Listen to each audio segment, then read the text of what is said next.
けど夏休みめっちゃある。無理なんだけど。やばみ。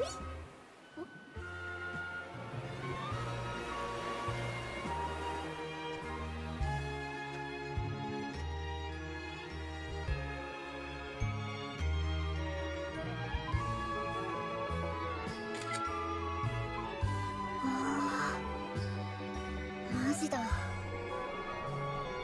ちゃいいじゃん。 Hello and welcome back to another episode of Castaway Anime. I'm your host, NeonManta. And I'm Crunchy Bagels. And we have come back from the dead of Aniplex copyright strikes and battling them tooth and nail. We came out on top in the end, kind of, in a way, sort of. Mostly. I'd The say strike we were mostly is dead. unscathed. Yeah, the strike is gone. They never bothered to follow up with the lawsuit because they probably didn't want to bother dealing with a channel that had 30 subscribers at the time. I mean, I guess it'd be a pretty efficient way to get us to stop talking about their show, but, you know.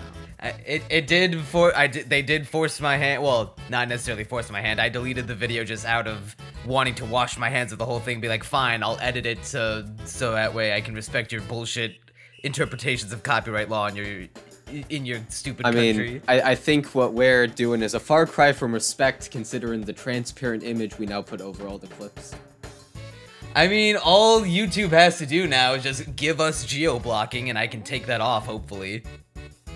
Hopefully. Maybe someday. But for now, Aniplex will not stop us in complimenting and praising My Dress Up Darling as the best show to come out in winter 2022. Fuck you, Demon Slayer. Fuck you, Attack on Titan. It's basically the Y'all only thing don't I've know seen nothing from winter. about good shit. Yeah, it's basically the only thing I've seen aside from Total Fantasy Knockout, which we'll get into a bit later. Probably at the end. So, what do you want to start with? Because I have a bit of a story in terms of me, the mindset I was watching this show in. I'm very curious to hear what that story is, but to kick off with, what would you say your general thoughts of the show are, at least this block of episodes compared to the last block of the episodes that we did? It's basically as good as I thought it was last time, so, you know, my score I mean, I guess this is a little bit of a spoiler, but yeah, my score stayed pretty much the same, my general thoughts are pretty much the same. But since we have a bit more familiarity with the show now, you know, a bit more episode, a bit more time with the characters, I do have some new thoughts on what it's about, some new thoughts about the themes and all that deep stuff, the mushy-gushy heart of the show. And yeah, I'd say still enjoying it. And I might read the manga. Don't think I want to buy it, just because I don't have quite that much confidence in it. But I might view it legally. Wink. Don't say anything that'll incriminate us again. I already edited it out the last time. It's okay. You didn't actually say anything, so we're good. They can't press charges. They don't have the evidence this time. I was winking because it's a sexy manga. That's why. It's a cool. This is a cool thing. This is an audio only thing. Yeah, they can't see. Don't worry. Maybe one day we'll truly go full content. We'll buy a studio and then I'll change my gender and abandon you. No, don't abandon me, NeonManta. Oh god, that joke was horrible and amazing at the same time. It only makes sense to the people who like, if you know, you know. People who know versus people who don't know. God, what a shit show. I will say, I think that the honeymoon period has kind of just the tiniest bit have faded, and there are a couple things about this batch of episodes that annoyed me slightly that wasn't so much present in the first batch of episodes. But at the end of the day, it's still My Dress Up Darling, and My Dress Up Darling is spectacular. Alright, I think we'll have an interesting conversation this time then. I wonder if we'll... Alright, so now go... well, let's find out. Go ahead with your little story that you have prepared for us. Okay. So, during school today, I decided it'd be a good idea to, instead of focusing on my classes, read the final volume of Katanagatari. And I must say, that was the worst ending to any book I have ever witnessed. and I was pissed off when I got home from school. So I was like, you know what? I gotta binge these Dress Up Darling episodes, and it better put me in a good mood. I was feeling very sad about the bad Katanagatari ending, and I must say, Dress Up Darling perked me right up. So I'd say that's doing pretty successful. Yay. It's an uplifting show, man. It's feel good. It just gives you the warm fuzzies. Some might say it's kind of like, slice of life. Nothing really happens, but it's just kind of tranquil, Yeah. I was also a bit stressed about making it on time for the podcast. Because don't worry, that's literally me every time. I remember there were like 2 hours left and I had 3 episodes and I was like, oh, I can do this. Then my mom walks in and she's like, hey, Evan, can you do the dishes? And I'm like, God damn it, Mom. Can't you tell I'm Mom, doing very important work? Don't come in during this is episode 11 of My Dress Up Darling, Mom. But I managed to get the dishes done by like scrubbing my heart out and then managed to finish the episodes in time so that it worked out in the end. Put the damn Rocky soundtrack onto your dishwashing montage. It's for a good cause. It was a good batch. So how do you want to do this? Do you want to do this like all the episodes in an order or just bouncing around whatever topics we want to talk about? I can say let's try bouncing around so that way we don't just make the mistake of just giving the Cliff Notes version of the series so people can actually take away our hot, cold, and objectively correct takes on this show. Well, I guess I'll start with the comment you made sort of about the... Actually, is that a good place to start? I'm not sure. Go ahead, man. You know what? Yeah, I'll shoot the shit. So you were talking about how it was a slice of life, sort of. And I agree. But these episodes, specifically episodes 10 through 12, felt a lot more slice of life-y than the first half of the show. Because the first half of the show is a lot more structured. You get, like, the first 4 episodes. Sorry, he's making the one costume. He meets Kitagawa, makes the costume. Episode 5 is then sort of the finale of that. They wear the cosplay, and it's like, it's all happy. And then they start sort of a new arc. But then episodes 10, 11, and 12... Episode 10 has its own little costume with the, like, what is basically a glorified bra and panties and shark teeth. Then episode 11, he makes another costume very quickly, and they sort of go through that. But it's not like an emotional build-up and then payoff. It's just like, it's like costume of the week. It's like what we were afraid it would sort of become. And I don't think I like that as much as it going through actual arcs. Yeah, I do prefer the arc process. Not that I have a problem with it being a costume of the week, as long as there was like an arc behind every costume. I enjoyed every single design that we were given because every single one of the outfits that they placed Kitagawa into are beautiful. Special shout out to fucking Veronica, who's explicitly made out to be just a straight up Guilty Gear character, complete with the font in her title card introduction in the game that they play. And I can definitely see that. Oh, are you not? Well, I don't play Guilty Gear. I'm not familiar with Guilty Gear. Oh, you're not familiar with anything from Strive? No. No, okay. Well, it's very, they straight up, if you Googled Guilty Gear characters, excuse me, and their DLC, or even just like their character introductions rather, you'll see that they just went 1-to-1 with their character introduction for Veronica. I think the main thing is, I think just the characters Dress Up Darling have, and sort of like how it's structured, fit better for like the whole, okay, now we make a costume and spend some time on that, and it sort of becomes this emotional, sort of long-ish arc. I think it's more fitting for that, because when I think of Dragon Maid, the ultimate slice of life, that has so many characters. It's like this ensemble comedy, and there's so many different things it can develop in a certain episode. And so it's just going all over the place. There's constant variance in Dragon Maid. Whereas with Dress Up Darling, it's like, well, you've got Gojo, you've got Kitagawa, and they're the two interesting characters. That's it. you can only go so many sort of slice of lifey episodes before you gotta like put in some actual progression to be like, okay, there's something a bit more here. I feel like if it keeps on going with the slice of life, it's gonna get at least a little stale. I don't think it'll ever get bad just because the characters are so good, but I don't want it to go in that direction at all. Yeah, I know what you're saying. Going back to like the whole arc versus episodic thing and comparing it to Dragon Maid, which we can never seem to fucking escape with this podcast. I bought 2 volumes of the Dragon Maid manga yesterday. It's okay, dude. At this point, adding Dragon Maid to the list of shows we'll cover in the podcast is an inevitability at this point. Honestly, anything yeah, to finally nut down and watch season 2. I need to do that. Yeah, the show is definitely at its most interest peaking when they are tackling these sort of cosplay arcs where they have like little problems or little events that they have based around the cosplay outfits that they're trying to do. Like we did with Shizuku. The whole thing there was not only just getting our feet wet with the whole cosplay concept for Gojo, but also going for the event, trying to get it done by a deadline. And then we got the Black Lobelia outfit, where it's we're doing this group shoot with these other cosplayers, and we want to do a good job for that.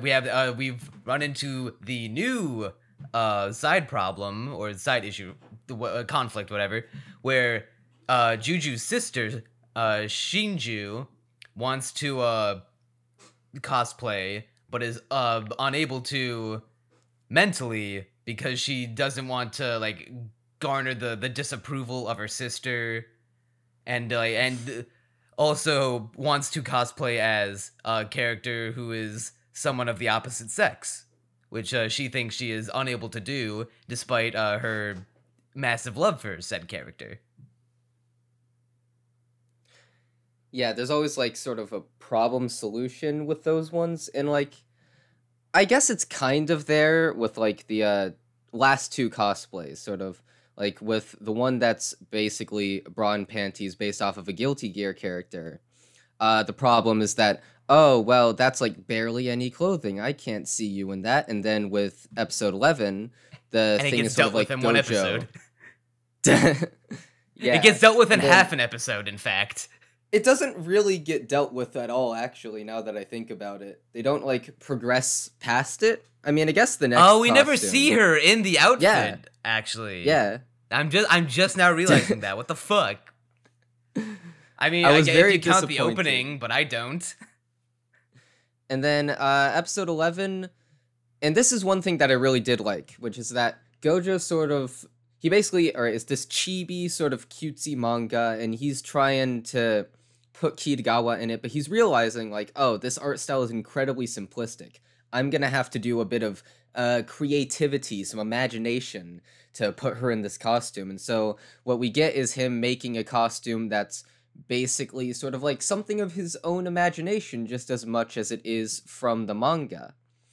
Except that it doesn't really spend a lot of time on it. The idea gets thrown around, and I do appreciate that the idea is there, but like what I wanted to see when I first saw where it was going with that was like, oh, he's gonna have to like sit down and be like, okay, what do I want this to look like? What would be the best idea for this? We get to see sort of that creative process, but instead it's just like, it's done in like 2 days or something off screen, makes the entire thing kind of disappointing, at least to me.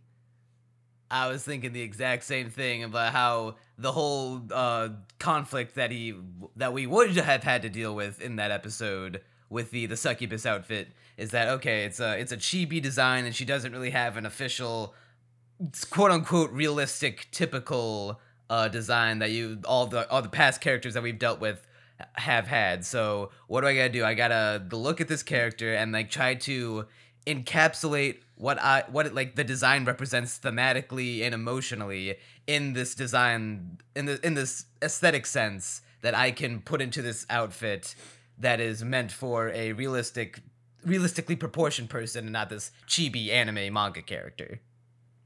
And that just gets clean clapped up, dealt with off screen, and it's like it's they don't like completely sweep it under the rug. They do talk about it when going over like the details of the outfit, but it's just not the same. It leaves a lot to be desired when compared to all of the trials and tribulations we saw between the Shizuku outfit and the Black Lobelia outfit. Yeah, like, that could have been an entire episode, I feel. Like, literally, like, you show him doing the creative process. Maybe he goes to Kitagawa and he's like, oh, is this good? And she's like, yeah, you know, it's a creative thing. He's like working on it. Maybe he could be like, but what if I mess it up? Like, what if I'm not doing the costume justice? But then he finds his motivation. He's like, yeah, I'm gonna do my very best to make this costume as creative and amazing as possible. I don't care if it's my own work, because my work is gonna be great. Something like that. That could have been an entire episode with the whole emotional arc. And I feel like that was... I miss not having it. And that sucks. Yeah, it hurts the most because that's like the heart of the show.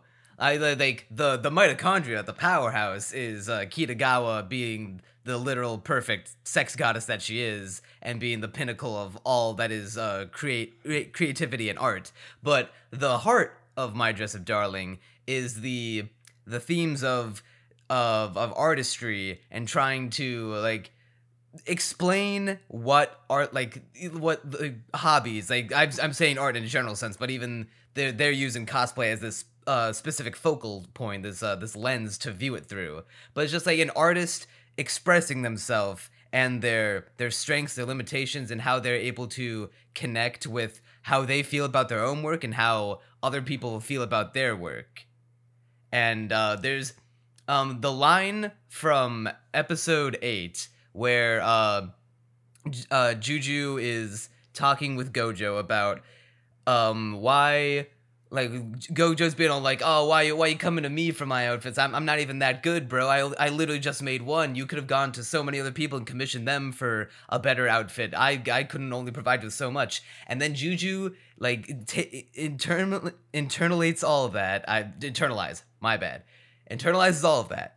And then she just hits him with there are plenty of people who can make outfits, but when I saw yours, it was love at first sight. It made me jealous, and jealousy is something you feel about things that matter. And I'm like, this show fucking gets it! The entire scene was amazing. Like, that hit me in the feels a little bit. And one thing that I just want to point out that's sort of relating to, like, the stuff we were saying earlier, I think episode 9 is like the last time we see Gojo actually make a costume. Is that right? We get to see him making it. Yeah. I think so. I think the outfit that he makes for Shinju is the last one that we see. Sadness. And I mean, I guess I'm weighing the pros and cons of it in my head. It's like, do I need to see him messing with the fabrics every single time? But you know what? For the sake of for a show about making cosplay outfits, I think not showing the process of at least like the slapdash. Like, if you're gonna hit us with the simple outfits off screen, like the Veronica one, fine. That's like 2 belts and a pair of short shorts, and then but like. Even the shit with the succubus outfit with what was her name? Liz, I think it was. Even with her outfit, like that almost demands to be having the creative process shown animated on screen to be like, okay, I gotta figure out how to take this chibi art style, put it into a realistic proportion art style. What features should I do? Hey, her heart, kind of the end of her like devil tail kind of looks like a heart. So what if I make the back of her little maid collar in the shape of her heart to make it like match a little? Like, why couldn't we see that? It's not as satisfying to just see the product. I want to see at least a little bit of the process so that I know the struggle that went into it, and maybe see Gojo get more efficient and more better at making costumes or cosplay. I keep on calling them costumes. I mean, I guess that's technically correct, but cosplay. Yeah, you're still right. Man, maybe Gojo is just so goated that he can just make them, but just by thinking really hard. We don't even need to see the creative process. he just whips them up and materializes them with his hand. He does the. I'm trying to do the. You haven't seen JoJo Part 4, but it's like in Part 4 with Rohan. Whenever he's making a manga, he like instead of just like drawing, taking the time to like carefully draw with each ink stroke, he just fucking with slips like whaps the pen all over the place and like splashes ink from the like inches above the canvas and just all paints in perfectly. Like that's what Gojo can do, but with these outfits. All right, so something I said near the end of last episode was that I didn't like Sajuna at all. I in fact said that I outright disliked her presence in the show. And I'm kind of coming around on her because she's really passionate about, basically, like she literally as a kid wanted to be a magical girl and still wants to be a magical girl in a sense. That shit like was she cute. knows, yeah. And like what I think finally sort of endeared me to her is that Sajuna basically wants to always be within like this sort of anime realm in a sense. Like she wants to always be involved with like in her hobby, dressing up as her favorite characters. I imagine probably wants to do something cosplay or otherwise anime related as a career. And I really latched on to that part of her specifically, how she just always wants to be in that sphere. Because, I mean, I guess this is a little shilly kind of, but like I want to be a writer when I grow up because I just like anime and fiction so much and I always want to be surrounded by that. And I sort of latched on to Sajuna because of that. So I like that aspect of her. She still isn't nearly as good as Gojo and Kitagawa, but she's okay. I wouldn't mind seeing her face now. The greatest redemption arc in fictional history. Speaking of Sajuna with the whole magical girl thing, I gotta pay my respects to that incredibly good shot of her as a kid looking at the neon Onetama or whatever dress in the shop window and her having her reflection like fill in the outfit. So good. Incredibly well directed. I did not check the manga to see if it was lifted straight from there. If so, good framing, good paneling.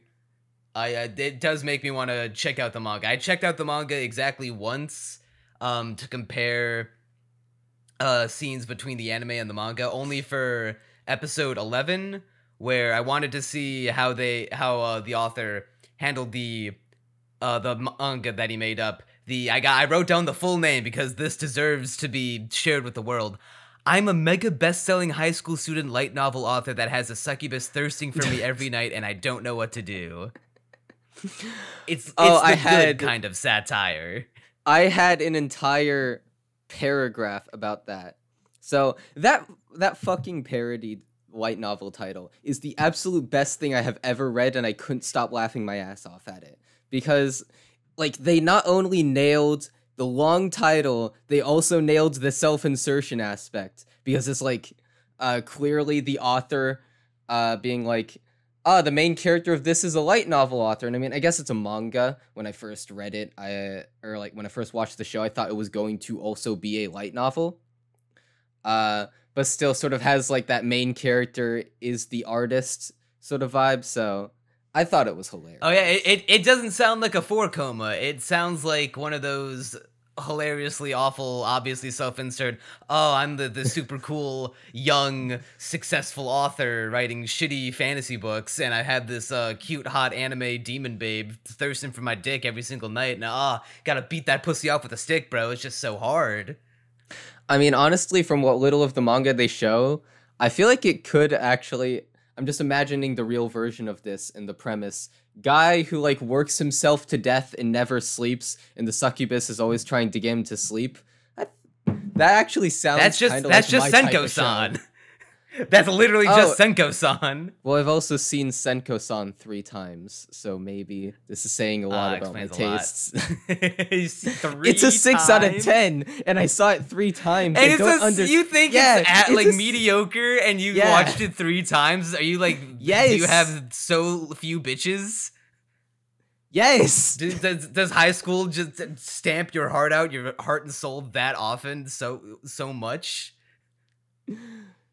I think the last time I watched it was actually because I was stressed out about stuff. So yes, apparently so. Okay, I know it's a small tangent, but I watched the first episode of Senko-san, and I was like, all right, this is kind of cute. And then I got to like the very end, and I assume it's like this for at the end of every episode, where it's a first person perspective, and Senko or whatever character is probably helping you out. I believe it's just Senko every time, and it's just doing like cute things, like being your at home fantasy caretaker, and I'm just like, I'm not this sad. Like I feel like I'm being specifically targeted and pandered to, and that makes me upset. I don't want to watch this show anymore. I skipped all of the ending episode scenes, if that makes it any better that I have seen this show thrice. Okay, it makes it a little better. Okay, I've redeemed myself. I don't have that little slightly. of a life yet.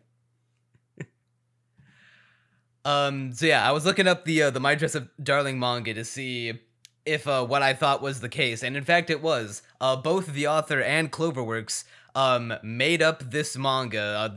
To be precise, the author drew the exact 4-panel structuring of this made up 4-koma manga, and the anime just literally did straight up that, and then put it also into the anime, just to give us the vibes of these fake characters in this fake manga, so we can feel how Gojo and Kitagawa feel about the manga. And that was very good attention to detail, very good adaptation work.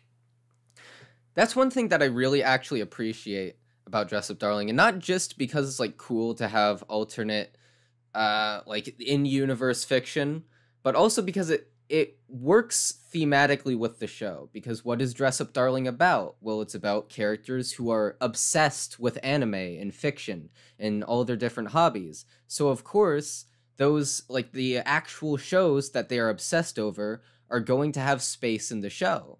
So you get to see, you know, many minutes of the sort of fake anime that they're basing their cosplay off of. You get to see the actual 4-koma and like multiple skits from that 4-koma, and you get to see the characters' reactions to it. And I just like that part of the show, not just because it's cool, you know, but it also works its way in with the theming. And it also, they're just entertaining little bits. Like, you know, the little 4-komas, they made me smile. Seeing the fake anime, like, yeah, it's cheesy, but that's also the point. And it's also, like, genuinely in, like, a different style from the rest of the show and looks good. And that's also really just a fun time. It is very much a fun time. I'm sorry that I have to derail the conversation here, but thinking about that scene from episode 11 and thinking about the scene that comes directly after it, got my blood boiling, because it reminded me of a fucking tweet I saw of the one motherfucking Joey the anime man. I'm calling his ass out. He's fake as fuck. I'm pulling up the exact fucking tweet right now so I can clip it and put it onto the fucking. All right, hold on. Link it to me. Visual. Link it to me so I can understand why your blood is boiling. I gotta find it because I think it's in a reply thread and not his actual thing. Not that I care to follow or watch the content of the fucking anime man, because my standards are a little higher than that. But I just gotta make sure. I gotta make sure that I have my facts straight before I fucking put this man on blast. Oh, no. Here it is. Okay, he's replying to some Lich VTuber, or a VTuber named Lich VTuber, saying, so Lich says, I'd like Dress Up Darling more if the pro tag wasn't a wooden plank, so now I gotta put this motherfucker on blast too. I have no idea who you are, I've never heard of you till now, but now you've made an enemy out of me personally. Oh god. And then Joey the anime man, he replies with, let's be real, if he was any less of a wooden plank, this show would just turn into a dojin. Y'all motherfuckers gotta stop hating on my boy Gojo. I will not stand this slander any longer. It brings my piss to a boil. In fairness, that was an unfair call out. Gojo has a personality. Like, Not only does he You have can a say- personality, everyone calling him this wooden plank. Oh, he's like, how is he any different from literally any of the other harem or romance stories where they're so nervous, they're so insecure? Because none of them have the fucking balls of my boy. Dude, that one scene where Kitagawa is like going off about how she wants to cosplay as Liz, but she doesn't think she can because she doesn't think she'd look good in half pigtails. And then the seriousness of Gojo dropping all of his insecurities and hangups about being close to Kitagawa in this manga cafe room that they happen to be in at the time, and just like staring her dead in the face and being like, I think you look fucking great in half pigtails. Why do you think you don't? And I'm like, so good. It's so good. All right, I'm going to play a bit of devil's advocate in favor of the anti-Gojo argument for a bit, because it is, I think, at least a little true in the sense that as the show goes on, he doesn't get as much characterization. I definitely think the peak of Gojo's character was probably episode 4, and before that, when we get to see his like school life and like, no, he's a loner and all of that. But he still has a personality. He's far more like jumpy and nervous than a harem protagonist, I think. Like, it's a bit more ubiquitous with him, whereas with most harem protagonists, they just spend they just spend most of the time being not even a character. Gojo at least has like a consistent sort of characterization, and like you can feel out his personality. You said that Gojo peaked around episode 4, and like if we're talking emotional peaks of the series, then yes, episode 4 is the emotional peak. But I don't want to say that Gojo, it's all, because that would imply it's all downhill from Gojo after that point. And there's another scene that shows off the big ball swinging king that is Gojo, and that's going back to episode 8, where he and Juju are having that little powwow in the stairwell of the abandoned hospital, and Juju hits him with the line about jealousy is something you feel about things that matter, and then it causes Gojo to have a flashback to when he was a kid, looking at the Hina dolls in his grandfather's shop, and then he compliments Graham, saying that they're very pretty, and that they're like the best that he's ever seen, the most beautiful things he's ever seen in his life. And then his grandfather hits him with this line that I also took the time to write down because it was so good. Out of all the doll shops out there, we're doing everything we can to get our dolls to catch the eyes of customers, so they'll think these are the best there are. So hearing you say they're the best makes your Gramps really happy. And then it clicks in Gojo's head. He realizes how happy he made his grandfather at that time, and how happy he is to hear Sajuna say those words about his cosplay outfit, and it validates his feelings on that. And Kitagawa's on his cosplay, and it drives him to fucking tears. Because, like, I get it. I finally get it. Once again, the conversation with Sajuna, absolutely stellar. And another thing that puts him... The character animation on Sajuna was fucking impeccable. Which is just going fucking... Nani, nani, nani, nani. She's like bouncing. Oh, yeah. Yeah, that animation cut, like, fucking saved in my head forever. I could almost kind of see... stumbling backwards. I could see the long hours of overwork in that animation. I could see the suicide nets in Sajuna's eyes. Then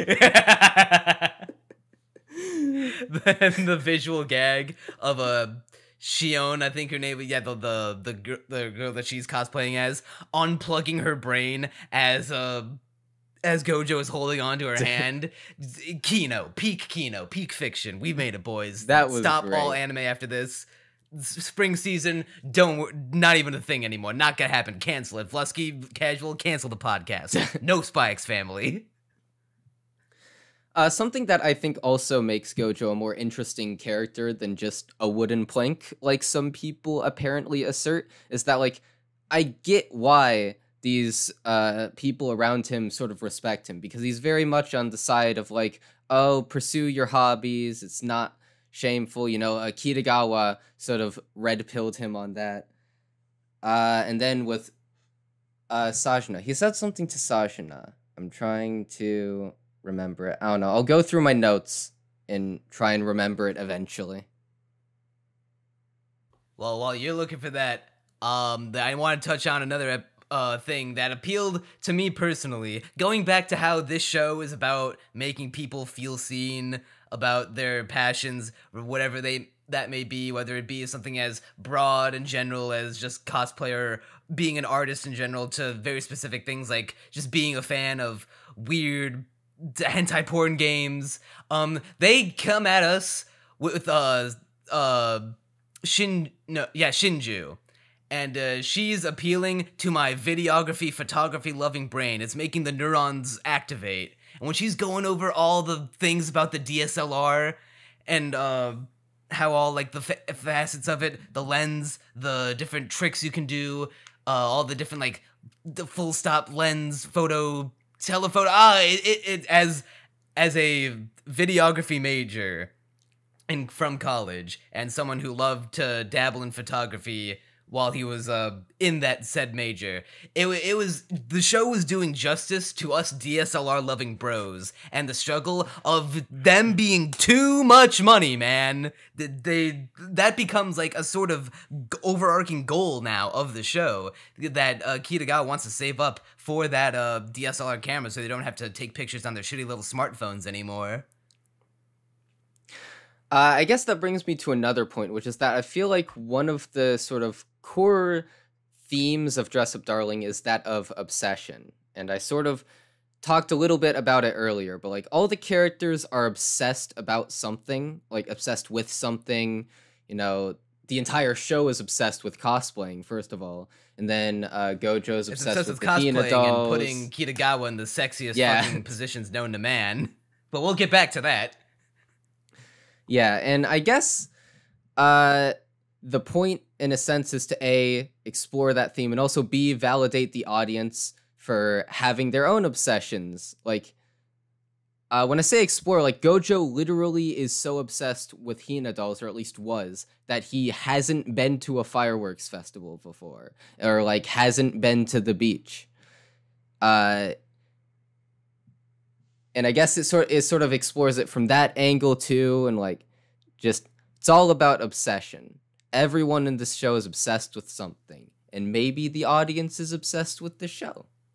And I guess it sort of says like, it's okay to be obsessed with something to that extent for the most part. Even if you are missing the summer festival, it's okay because other people feel that way too. And you can bond over your obsessions. Yeah, it's definitely saying, like, hey, there are some obsessions in life that are healthy as long as you're, like, passionate about them. Like, granted, it doesn't necessarily paint Gojo missing out on socializing and having friends in a positive light. It definitely paints him to be a big sado boy. But it goes out of its way to show, like, with the cosplaying and the general uplifting and approval of weirdo shit trademark registered copyright, like those porn games that Kitagawa plays, or just the watching fucking 893 episodes of an anime to get ready for one fucking cosplay. And it's like, you know what?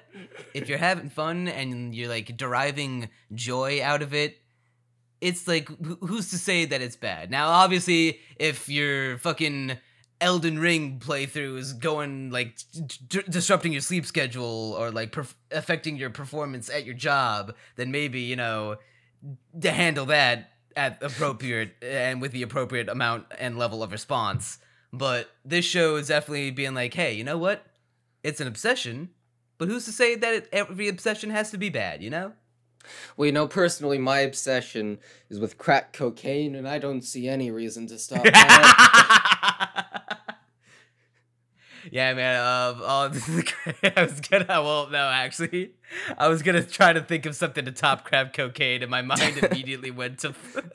I don't even want to say what did now. it go to? All right, what did... I was gonna say fucking child porn. No!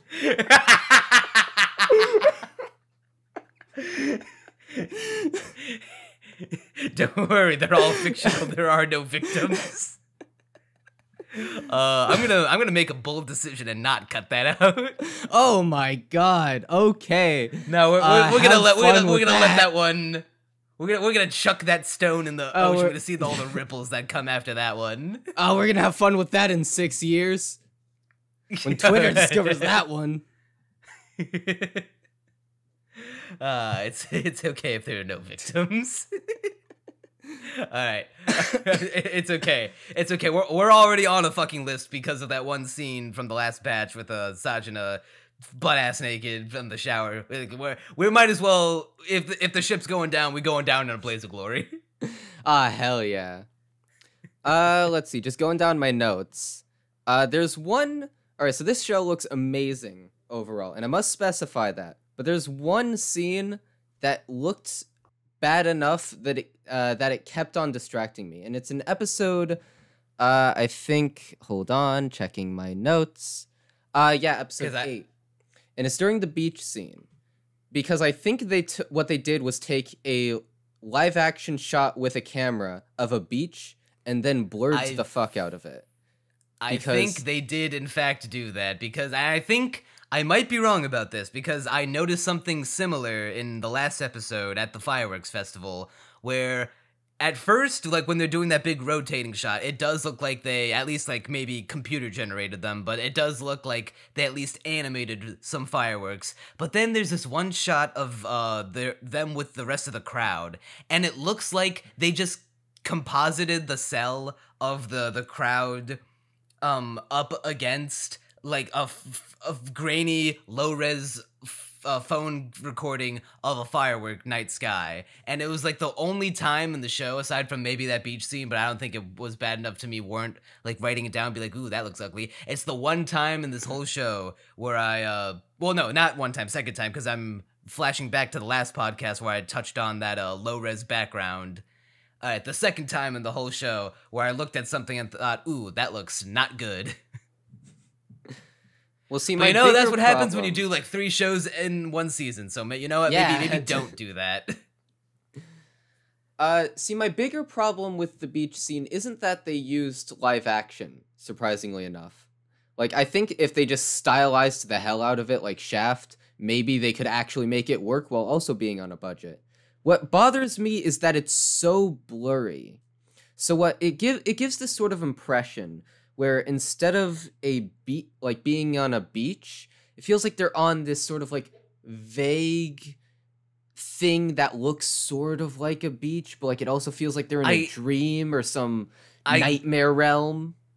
I kind of get what you're talking about, because I think the way they set it up is that it's not like your typical beach episode, even though base Kitagawa fucking just marches into the scene and is like, hey, fuckhead, this is now a beach episode. And then literally next shot, bam, this is a beach episode, baby.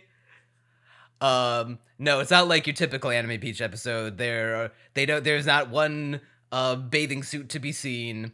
The two of them are just chilling just because at first Gojo's like, oh, we're here to like learn about lighting tricks with the that Shinju taught us, right? And Kitagawa's like, no, I just wanted to hang out at the beach. And it's like, you know what, that's valid. Yeah, and, I like that introduction to the scene. Yeah. I do think that the saturation of the beach was very toned down. Usually when you think of anime beach episodes, when you think of the beach, you think it's bright, it's sunny, it's like barely a cloud in the sky, the sun's beaten down, the ocean is a bright, beautiful blue, the sand is like a nice, not full-on orange, but a nice mix of like a beige, kind of like a soft brown, like the kind of brown you'd see. It's hard for me. I was gonna compare it to fucking like powdered cinnamon donuts for whatever reason. I don't know why my mind jumped to that, but yeah, like you know what I'm talking about. It's sand colored, but this is like this very grayish sand in this episode. It's a blue sky, but like it's pretty cloudy as I recall. It was the sun was out. It just wasn't exactly the ideal beach day. But hey, you know what? They're not in their swimsuits, so you know what? Maybe it works out. It was a fucking spur of the moment thing. Because you didn't fucking check the weather app to be like, oh, overcast at the beach, not my fucking problem. See, and I like that sort of choice, because I feel like if they just, captured the scene a bit more beautifully, it could have worked out. But, like, alright, so earlier in episode 4, they go to the abandoned hospital. In the abandoned hospital, like, This was the first episode I was watching of the batch, immediately caught my attention. I was like, I am instantly engaged because I want to go to this abandoned hospital and explore it all around, and I want to see all the little nooks and crannies inside it. I felt like I want to be there with these characters. Bro, the gang checking out, I don't mean to interrupt, but like the gang checking out that old abandoned hospital for shoot locations, it was such a cool scene. I really liked how they encountered the specter of the stethoscopes and they get chased around the building, and I found that one scene of Kitagawa and Gojo running in and out of different doors to be really amusing, as well as when Kitagawa jumped into Gojo's arms and yelled, like, run, Scoob! But then it turns out Old Man Jenkins was in a mask the whole time and it was gonna tear down the building to build a strip mall. I was like, I would have gotten away with it too if it weren't for you meddling horny teenagers and your weird outfits. Actually, speaking of the hospital, it was very keen. The abandoned hospital scene, there was the one scene, so this was the first sort of scene that started to endear me to Sajuna. And I sort of hate that this endeared me to her because it's so fucking cheap. But Sajuna being afraid of the rain and the storm. Scared little pussy girl. Yeah.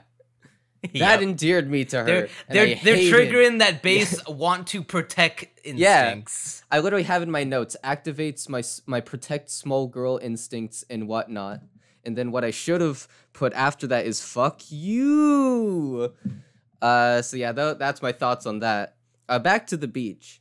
Like, the abandoned hospital was well realized, but like the beach is just blurry nothingness. Don't like it. Unblur it. I would rather just see the photo you took in all its full 1080p glory. I would rather see that. the Megalobox conundrum.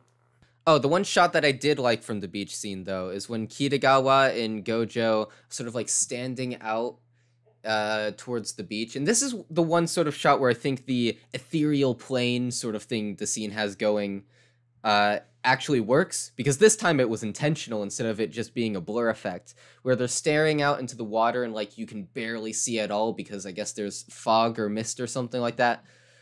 And it's just their silhouettes against blue. That stuff I really liked. Yeah, it was very... I would say that the beach episode is definitely the most... I want to say... It feels weird to say it like that, but maybe the most artistic of the episodes, at least artistically set up. Like, because the way that we're describing this beach episode and how it's, like, unlike most beach episodes in anime is already, like, interesting enough on its own.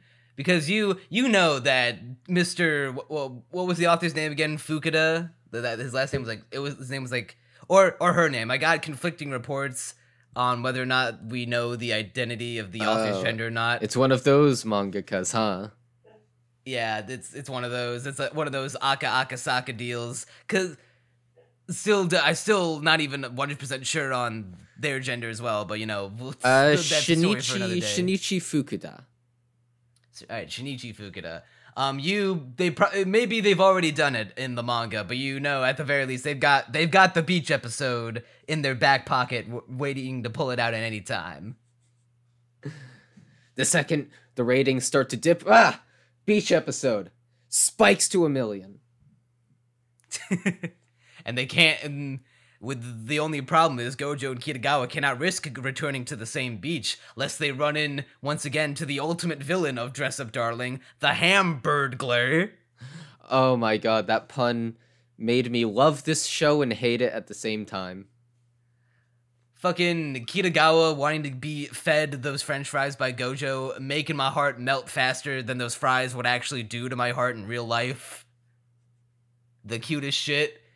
And even cuter when the fucking bird swoops down, steals her burger, and she just lets out the fucking Atashi no burger!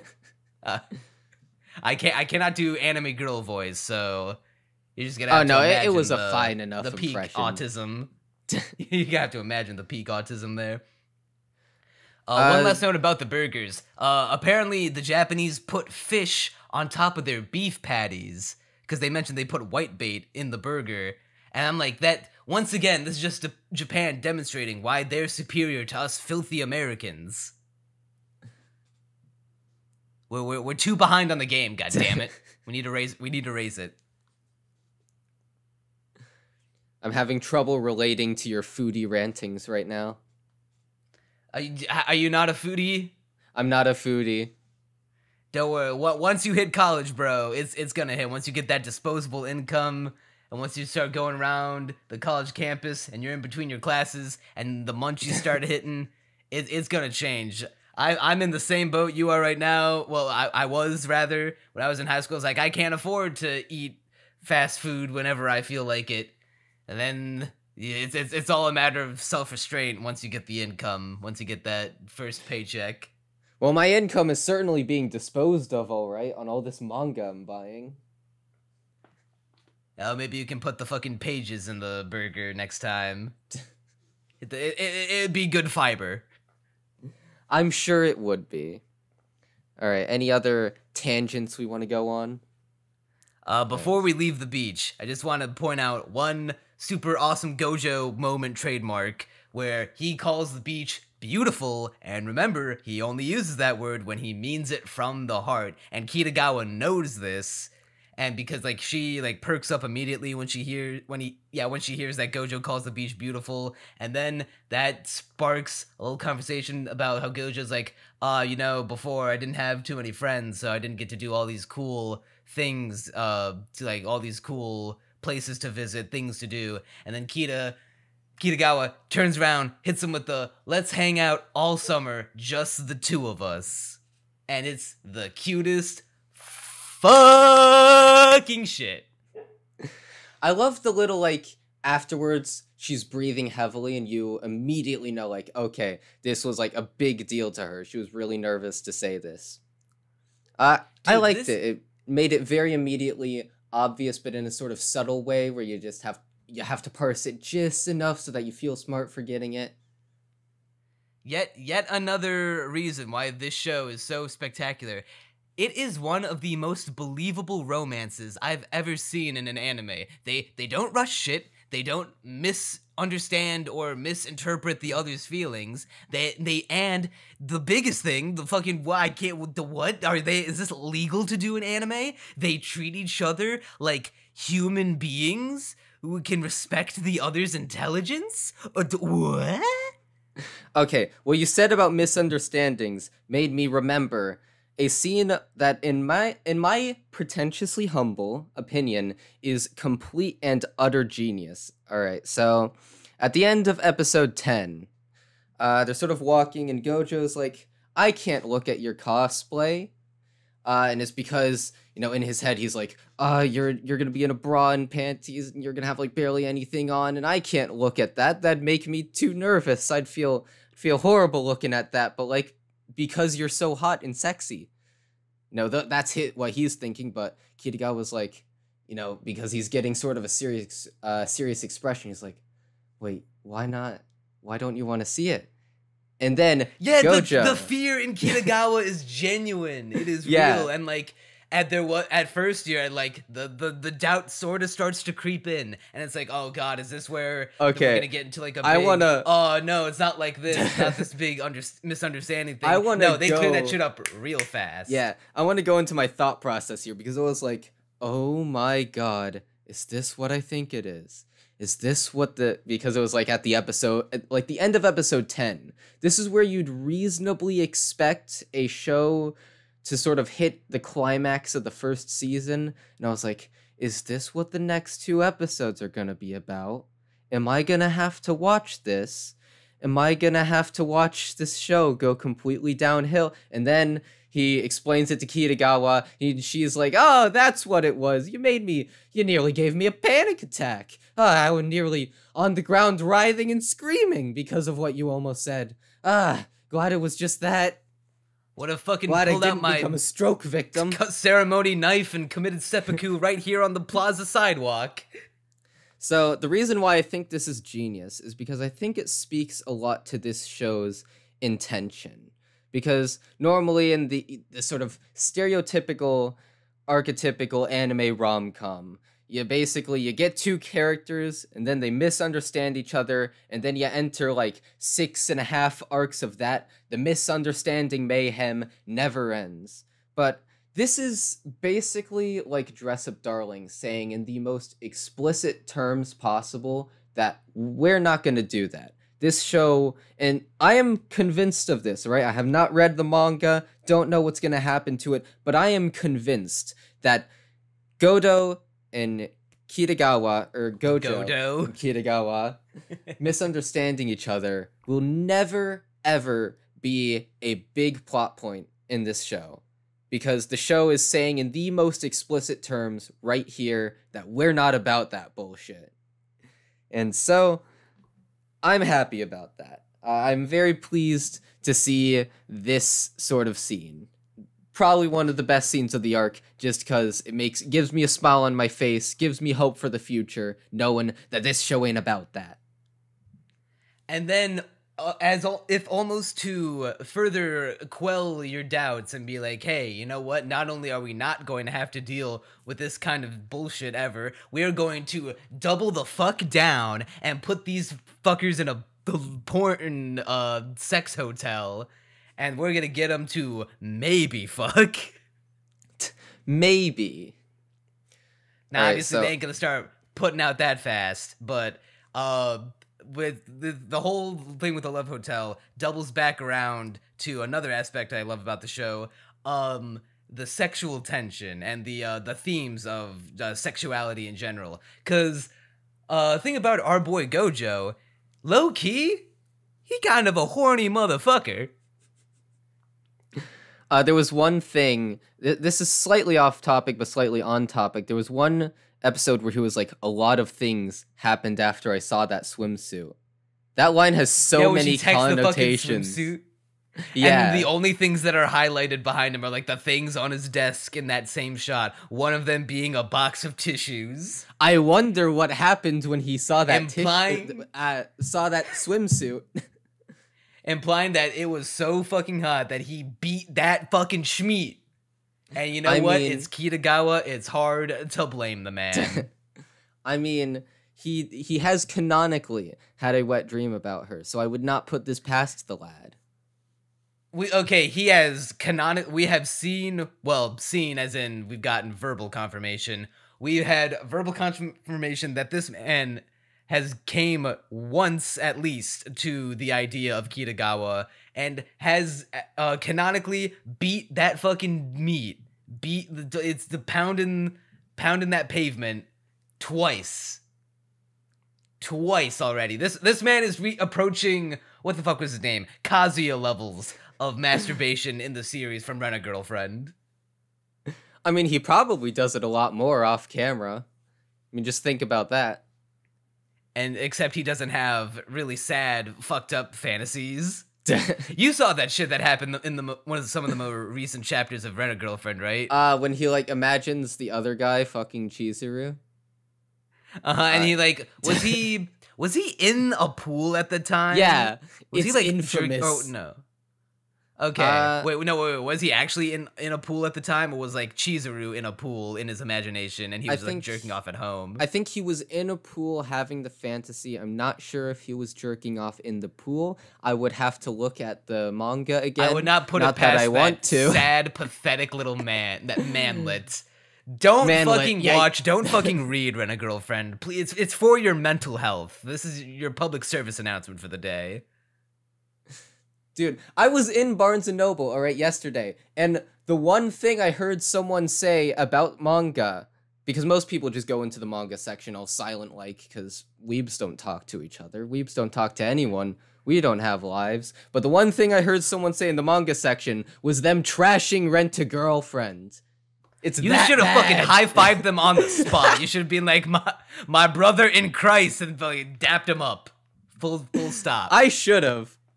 Honestly, all right, if I go back to Barnes & Noble and someone trashes Rent-A-Girlfriend in my ear, in my sort of radius of hearing again, I will walk up to them and be like, hey, want a high five? And they'll be like, what for? Just a high five. Just because you're that I'll be like, whoa, you hate this piece of shit stupid manga too? Hell yeah, brother. Oh yeah, we're gonna become best friends over this. That's how you start a lifelong relationship, over your mutual hatred of this horrible, actually toxic thing to put out in the world. Oh yeah. at me and this girl's marriage, we're gonna be like, I just want to thank Rent a Girlfriend and its author for starting our relationship based off of our hatred for this manga. Mommy is, in fact, best girl, and if you think otherwise, you're part of the problem. We've gotten so on topic. Alright, don't worry, I can bring us back around real easily. Not only is Gojo a horny motherfucker, I would not put it past Kitagawa with all of the teasing and all of the things that she's into.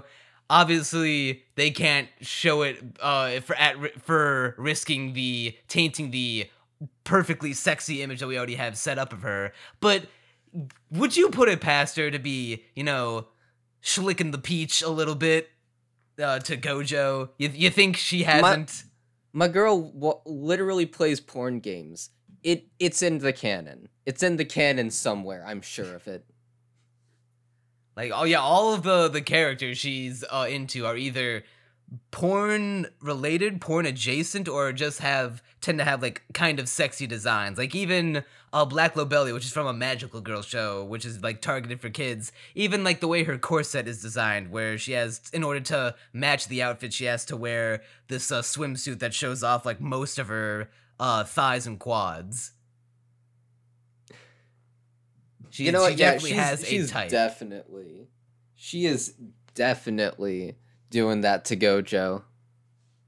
Bro, the tease that she hits our boy with at the end of episode 10, where she's like leans into his ears like, hey, that really pervy skin revealing cosplay that you can't see me in? What if I were to send you a picture of it? And once again, hitting him with the fucking bedroom doomy eyes, which is now accentuated even further in episode 11, when they actually go to a doomy bedroom. So episode 11 sort of has the episode 2 thing going on, where they spend most of their time in one locale, except whereas I didn't like episode 2 so much. Episode 11 is probably my favorite of all the ones in this block. There's a lot of funny jokes. There's a lot of sexual tension between the two.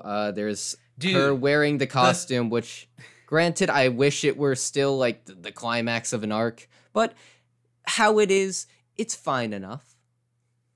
Dude, you want to talk sexual tension? You mentioned how this brought back episode 2 vibes, and I couldn't agree more, because once again, Cloverworks and Fukuda are hitting us with the sexiest goddamn shit you've seen in a TV anime.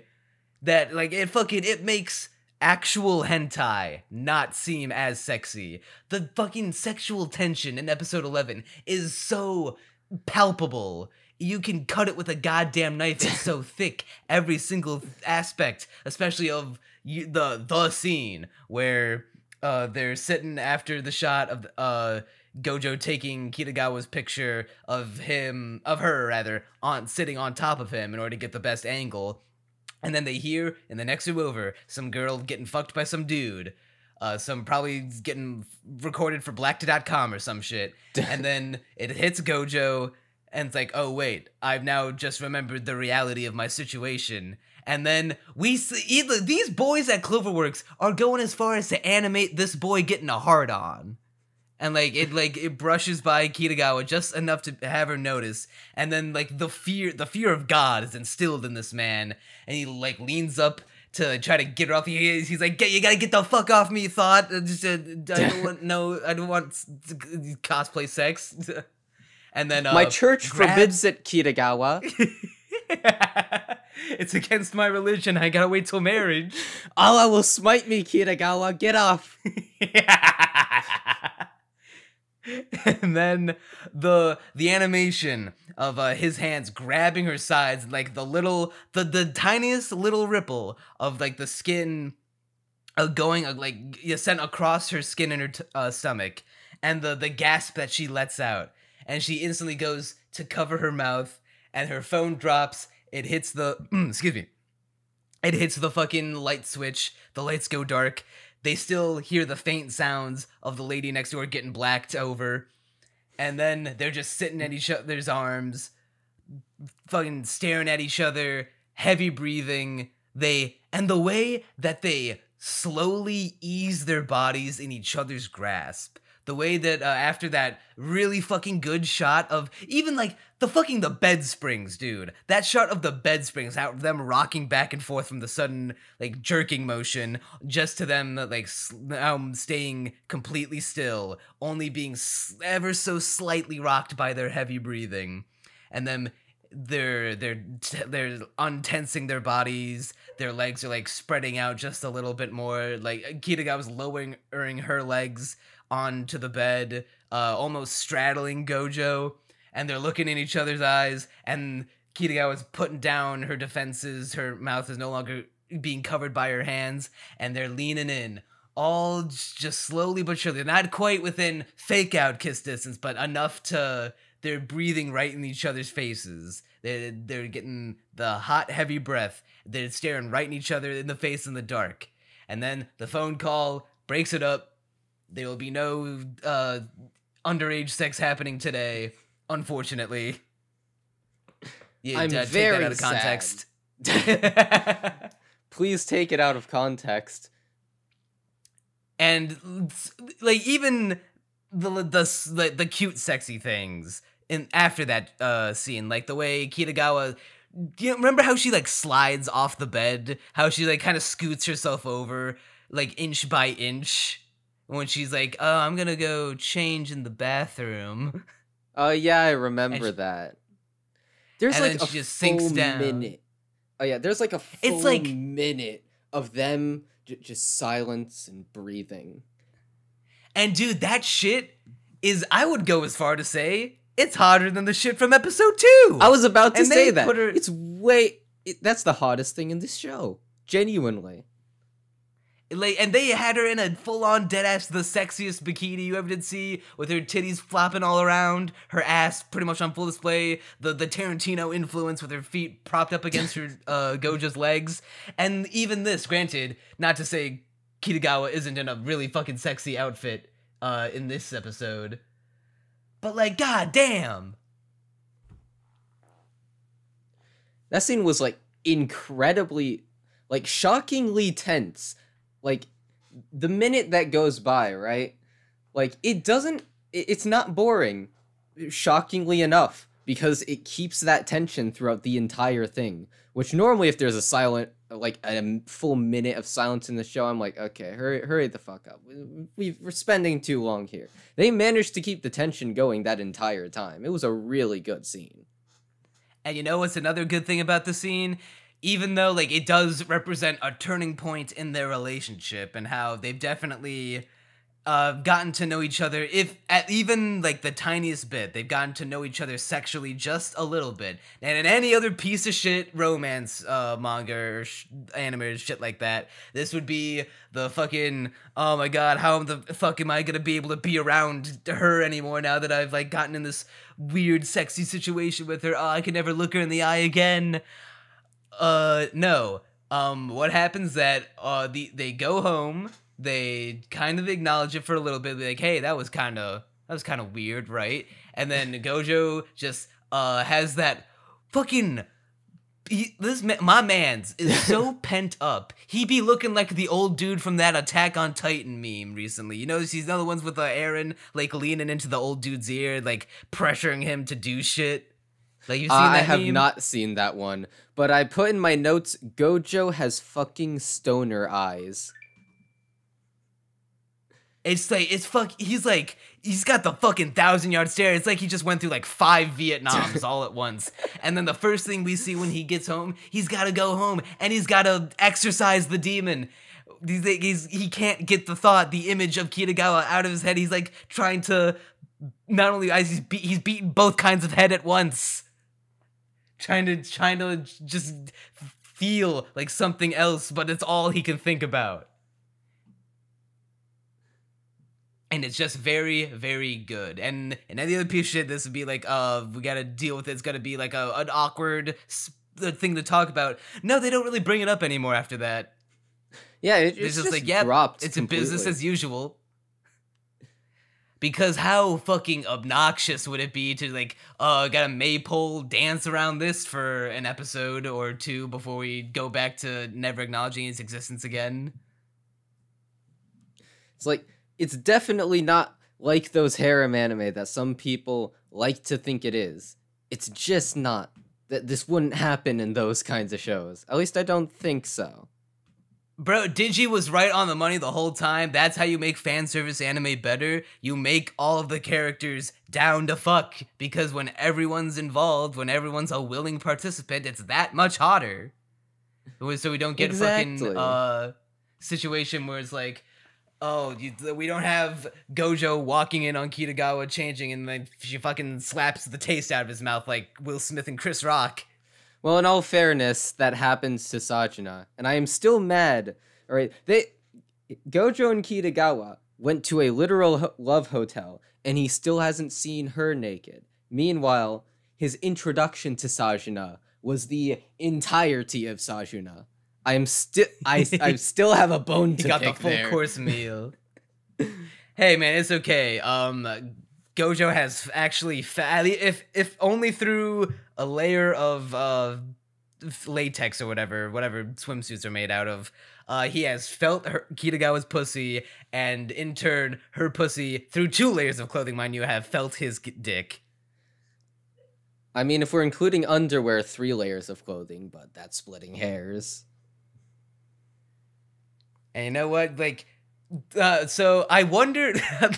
This is funny to think about, and I was like, I know that like this some mad genius out there, some psychopath out online has probably already calculated this. But like, I wonder if you took that one shot of Gojo getting a hard on from Kitagawa, I wonder, could you mathematically calculate and the accurate size of Gojo's dick? Is it possible? Maybe. Depends on how much it's curved inside his pants, though. We don't know if he bends up or bends down, or if he's one of those weirdos who bends sideways. Not to say if yours happens to bend sideways, viewer, that you are a weirdo, but it's just Gojo's unfortunate. bends 90 degrees right. That's how. It's a fucking perfect right angle. Horrifying to think about. Let's see. So episode 12, I have like barely any notes on episode 12. They saw a movie together and that was pretty fun, and then they went to the fireworks show. Honestly, episode 12 was one of probably the least good episodes in the entire show. It was just kind of a slice of life episode. And I mean, it's fun. It wasn't bad. It was pretty good. It had the least to do with cosplay, but you know, yeah, it's all about the furthering of their relationship. This was a relationship episode, not a cosplay episode. I mean, it doesn't really feel too much like their relationship sort of made big strides in this episode, or really any strides at all. But maybe it's just you say fun that to have like. a little.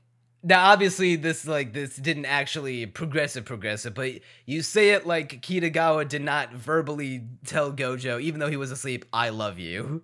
Oh, I remember that, but that's like, once again, I know for a fact this was taken right from the manga, and a really fucking good shot where their beds are both in the same frame, and they're separated down the middle, but it's like composited in a way where it looks like it's just one bed and they're just sleeping in the same one, and she's just looking over, even though she's talking into a phone. The phone in the center is aligned perfectly, so it looks like there's only one phone between them, and there's not even a phone call going on. They're just in the same bed, and she's just directly telling him I love you to his face. Ooh, mamma mia, that's the good shit. That's a spicy meatball. I liked that specific shot, and also because before that I was kind of like, oh hey, they're talking on the bed. It's kind of like they're, you know, in the same bed together, wishing each other good night. She's literally telling him like, fall asleep to my voice. Isn't that kind of romantic and nice? Bro, this show is actually incredibly toxic because this is setting my already impossibly high standards for women through the fucking roof even further. They fucking talk to each other on the phone while they go to sleep. They're studying for exams together. They're watching scary movies together. This man Gojo gives her his own clothes to wear after she gets out of his shower. Oh, that was soap. adorable. It's not fucking fair, bro. This is you're setting a bad example for the rest of all women on the planet. How is literally any woman supposed to compete with Marin Kitagawa at this point? It's not doable. The scene where she wore his clothes got me feeling so jealous. But yeah, the end of episode 12, it isn't really progress, though. It's a cute moment, but I don't know, man.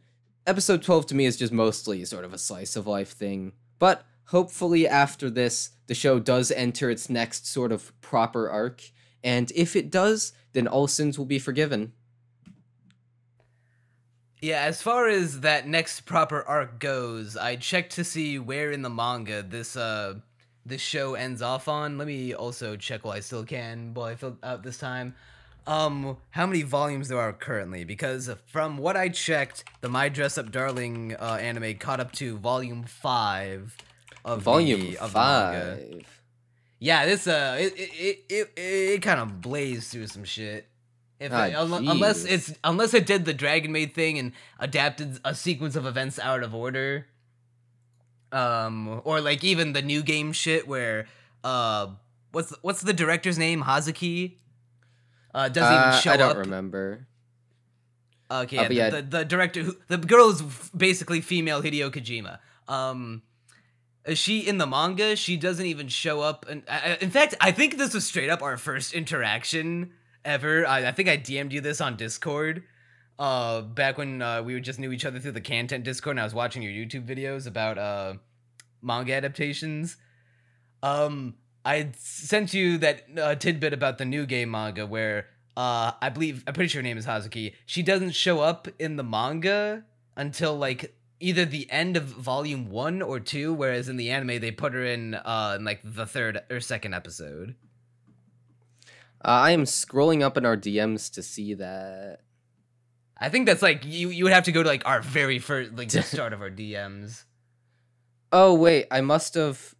Okay, that must have been my old Discord account, because I regularly switch Discord accounts, because my first DM with you, at least here, is you send in me the summer 2021 anime for this podcast. Oh, okay, yeah, it was definitely your old one then. I switch Discords regularly to escape my old bad political takes. Oh god, want to share some right now to No. further doom us in 6 years? You know what? Fuck 6 years. Let's get it all out there now. Women, minorities, who needs them? NeonManta, are you sure you want to say that? Are you sure you want to publish that, NeonManta? Hey man, literally all women cannot compete with Kitagawa, so I'm ready. I'm ready to fucking turn back before fall it's into too the late, 2D. NeonManta. There's All right, still time to edit it out. Number of volumes of the manga. Okay, there are 9 volumes. The 9th volume actually came out 3 days ago at the time of recording on the 28th. And yeah, so at the rate that the anime is going, there's not enough time to enough material rather to adapt a season 2 from. So I can understand why we did not immediately get hit with a season 2 announcement like I thought we were going to. So that makes a lot more sense. I mean, I'll probably watch season 2 when it comes out. This is a pretty good show. And I'll probably check out the manga eventually. I checked out the manga a little bit, just comparing some scenes together. I do maintain that the anime looks to be the superior way to consume My Dress Up Darling.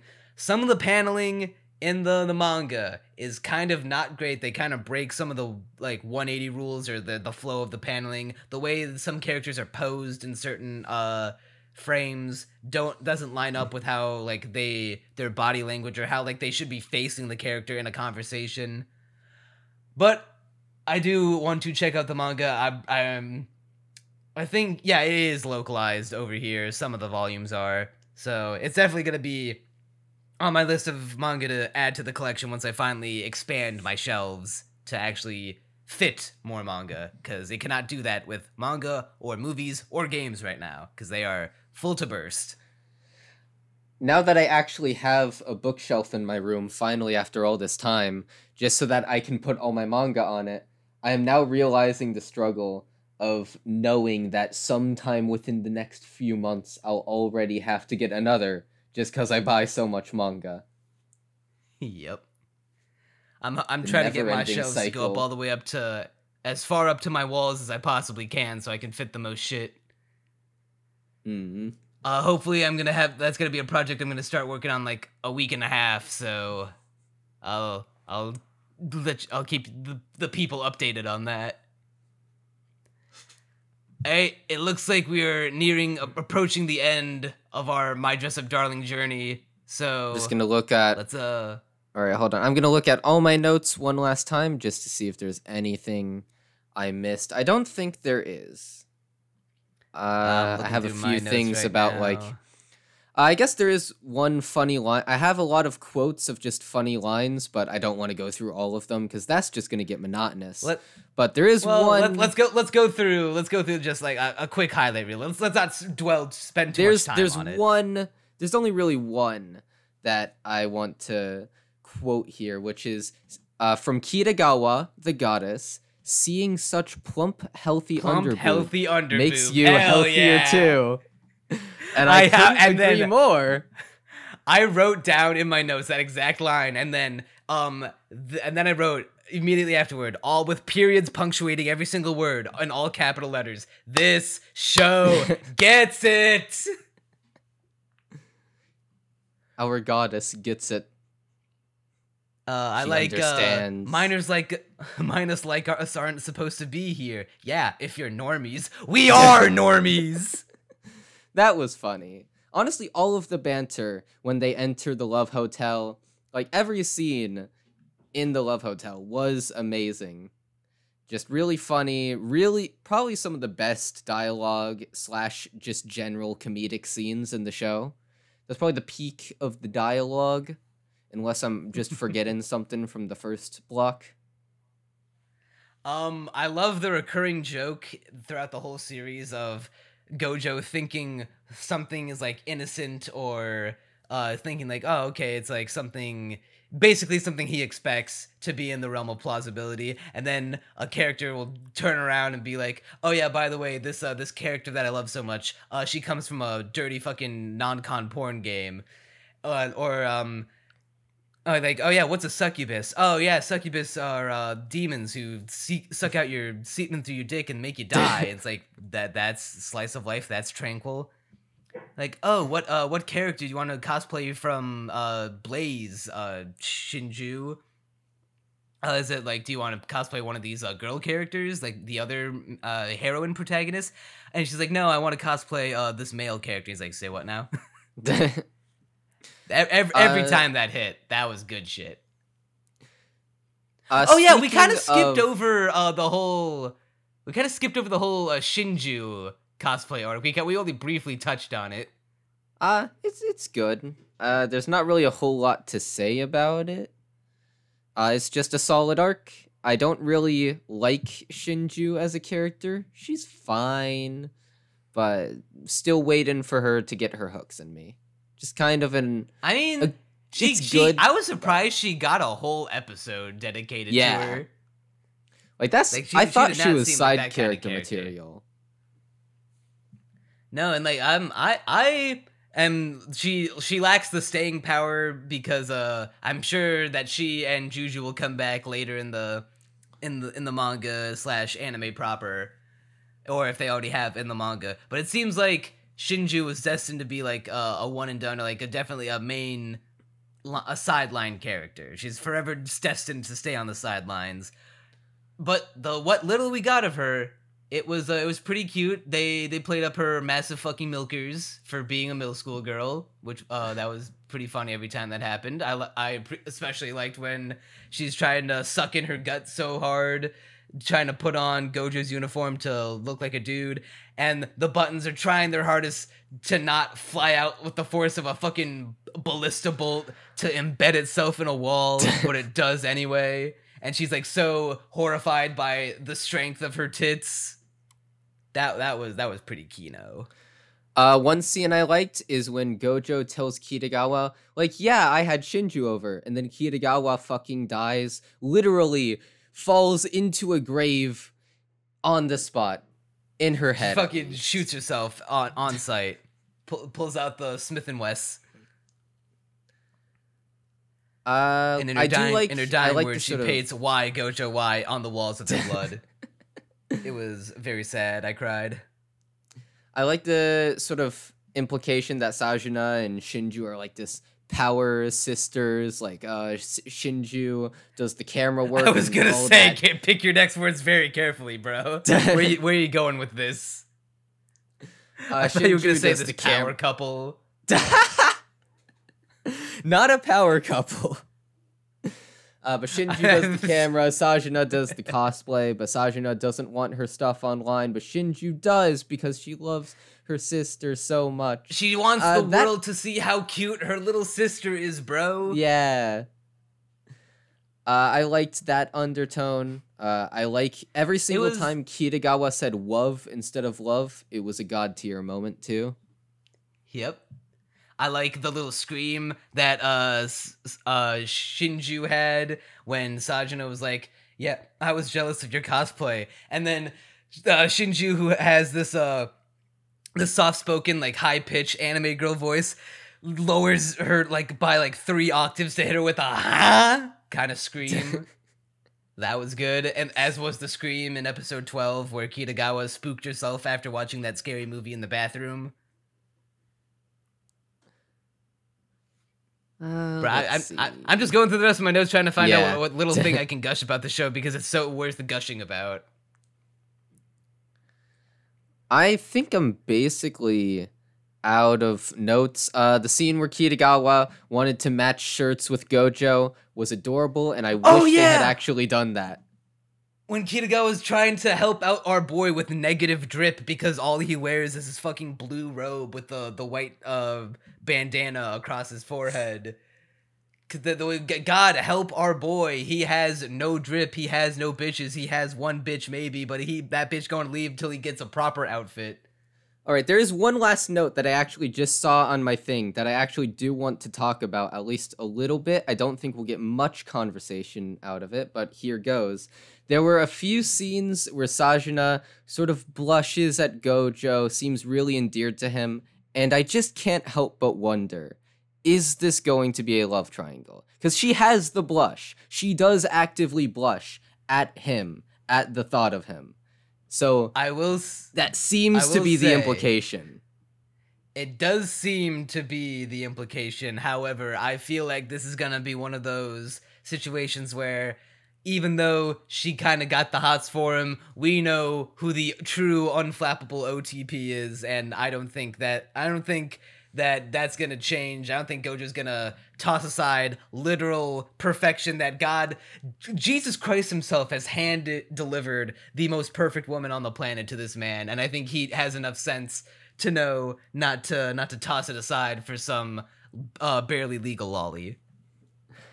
They could go either 2 routes with the arc. They could either A, keep it as sort of will they, won't they in the background, where it's obvious that it's going to be Kitagawa, and it just sort of gets boring after a while. Or B, they could quickly crush Sajuna's dream and make it more about her development as a person and like the emotional stuff involved.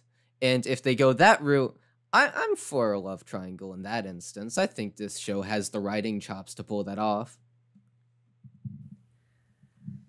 This is going back to a thing we were talking about a long while ago about how our boy Gojo, they are characterizing Gojo a little bit to be kind of a horny motherfucker when in episode 11 when Kitagawa is changing into the outfit And Gojo's just trying to be like, oh, you know, I gotta get my fucking head straight. All right, maybe I'll just watch some TV to kill some time. And then he turns it on, hears that, and sees that it's porn, turns it off the next, like, frame one afterwards. And it's like, I can't fucking deal, bro.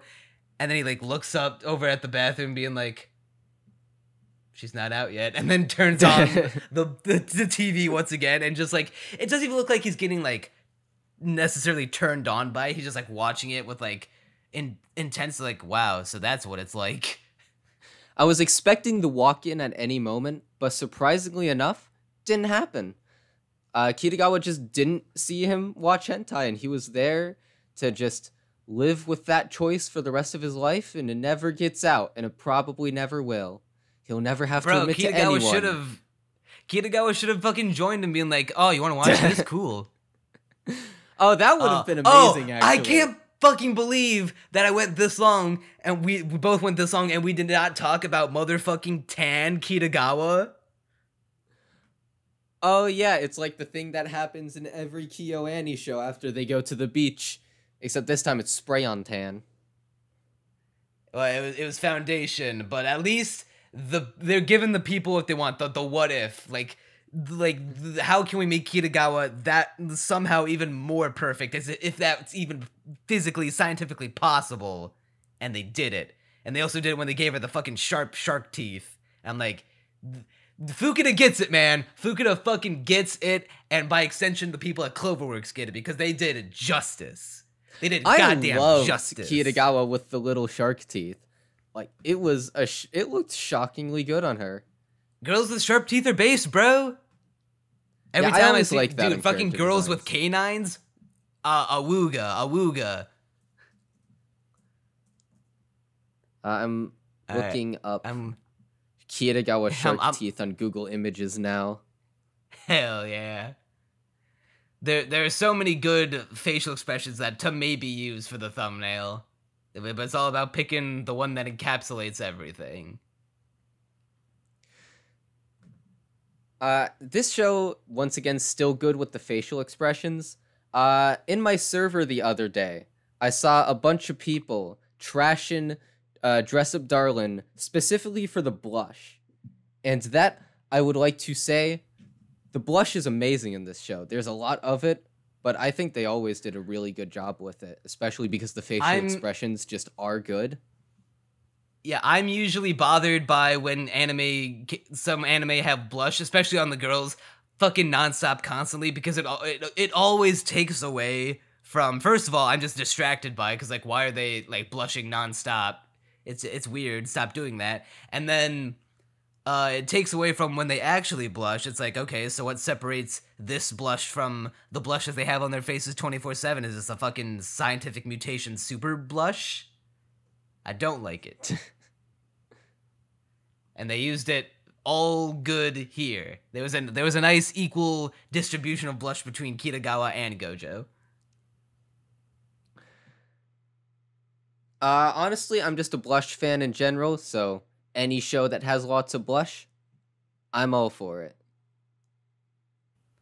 I found it really cute how Kitagawa, jumping on the bed in episode 11 was adorable, as she's, like, trying to pretend as long as she can, like, hey, you know, maybe it's not a love hotel, you know, maybe it's, like, it's a really cool studio room, and, dog. My dog is barking very loudly. So that's me when I see Kitagawa in episode 11. Oh my god. That was me. I was just like, fucking, you know, if you know the movie Bambi, you remember the rabbit character Thumper, where every time, like, he got excited or, like, he'd just be thumping his foot? That was me every time Kitagawa was on frame in this show. I'm just going fucking awooga. my head comedically turns into, like, a train whistle, and it blows out steam. That it's what Kitagawa does to a motherfucker. This is your response to the goddess. I love how she looks at the vibrator, and it's like, wow, they even have, like, a massage device. And she's like, yeah, no, this is a love hotel. And in keeping with her character about being very openly sexual, she is not like, yeah, ikya, ooh, oh no, we're in a love hotel, a goo. She's like, oh no, this is fine. I mean, we're already here. Fuck it, we might as well put the money to good use. We might as well get our photos in still. Hey, you want to order food? Hey, you want to get in this hot tub with me? Haha, JK, unless you want to put my Minecraft bed next to yours? If Kitagawa had her way, they would have totally fucked in that love hotel. Oh no! If their time wasn't up, they would have been like, bro. The people I don't know how love hotels exactly work in Japan. They would have to like fucking get a guy to get they have to get the fire department to hook up their hose to the hydrant outside so they can power wash the cum off the walls. You know that one scene? You ever seen Devilman Crybaby? I have not. Oh, there's this one shot of Akira, the main character, who's Devilman, who, because he is so masculinely enhanced by his devil possession, when he's beaten off, and he comes so hard that his ceiling literally, like, you know how people joke about literally covering the walls with cum? It's like paint, literally that, but unironically in that show. It's not a good show, but that was a good moment. Oh, you don't like Devilman Crybaby? No, I thought it was bad. But that's a story for another day. That's how we leave the hooks in for the audience and be like, well, now you got to talk about X show and why you hate it so much, or Y show and why you like it. That's how we get the dislikes that we should have never gotten in the first place, NeonManta. Let's see. There's another line. Going back to why the Gojo thinking about Shinju and why she's going through so much trouble, especially like her chest trying to cosplay as a character of the opposite sex. And he's like, it's because they love these characters so much that they're able to do this. And it's like going back to that whole healthy, positive obsession thing about how, you know what? It's like it comes from a place of true, actual love. Like the love that they have for these characters is like, it's not this fake emotion. It's like this real feelings that these fictional characters are able to generate in them, and this is how they express that love for it, and that's valid. Yeah. This entire show is just about validating obsession. And I'm obsessed with anime, in case you couldn't tell. Obsessed with writing, obsessed with fiction in general, obsessed with manga. I've spent like over $200 on it in the past like month and a half alone. So but it's a healthy obsession where we make it our pseudo jobs to watch as much anime as possible. Dude, in one of my classes, we're supposed to like every day write about. There's like a prompt, and we're supposed to write about ourselves, and I have to like think so hard about how to make it not about anime every time because it takes up so much of my life. Let's see. Another aspect about art and artists that the show touches on incredibly that I wish we brought up earlier, is that it acknowledges that artists aren't unflappable, and they do in fact have limitations, no matter how cool and good they might seem. Because like when Shinju is looking at all the shit that Gojo's doing, and she's like, "Wow, I can't believe even you like get nervous about messing up or." Failing sometimes," and he's like, "Oh no, bro, I just started. I'm nowhere near as good as like people who do this for a living."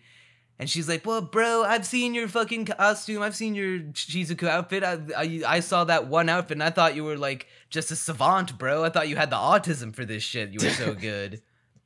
And he's like, "Nah, I'm just like any other guy. I'm just all I can do is try, and sometimes I mess up, but you know what? It's about the passion that you put in. It's about how even if you mess up sometimes, it's not the falling down, it's the staying down." I feel like a lot of people... Oh, go ahead. I was just going to say, and it gives Shinju that appreciation for Sajina, where it's, she like sees the sacrifice... Well, maybe sacrifice is a bit of an exaggerated term, but... The limitations that Sajina puts on herself to be able to cosplay characters that she loves, because she is like, I have a small petite build, and there's some like tall characters like I'd love to cosplay as Black Lobelia, but I don't think I would pull it off because I'm too small. I don't have the body type for it. And Yeah, it's like, Sajino's Shinju's like, oh, go ahead. that's pretty much the end of my thought. What were you gonna say? Yeah, Sajino's a bit of almost a perfectionist about cosplaying in that regard, which interesting part of her character. Want to see that explored.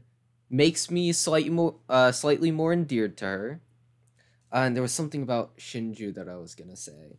Oh yeah, about artists like being fallible. I feel like everybody, they see the Masterpiece show, they see the Sengatsu no Lion, the Dragon Maid, and they're like, these guys must be a genius. They must be so confident in their work. When if you read interviews of like any mangaka or light novel author, you realize that half the time they were just like, yeah, I had no idea what I was doing when I was writing this, and it just sort of came together at a certain point after I just smashed my head against the wall enough times.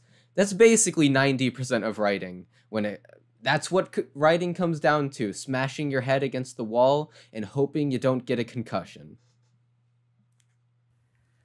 Yeah, the last thing that I want to touch on before we go into our final thoughts on the show is I want to circle back to something we talked about near the beginning of this recording session about how the line that Juju hits Gojo with about why she chose him to commission for a cosplay outfit out of all other possible people who have maybe even more experience or maybe have an objective higher talent than he does. And the line, there are plenty of people who can make outfits, but when I saw yours, it was love at first sight. It made me jealous, and jealousy is something you feel about things that matter. And like, the reason that I wrote down the note, this show fucking gets it so many times. Like, I felt that emotion in the last block of episodes as well, but this is the one time that I actually wrote it down every time that it came up in my notes. It reminded me of how I met the artist that I have to do the character art for my avatar, the Manta avatar that I have. I don't want to fuck up her name.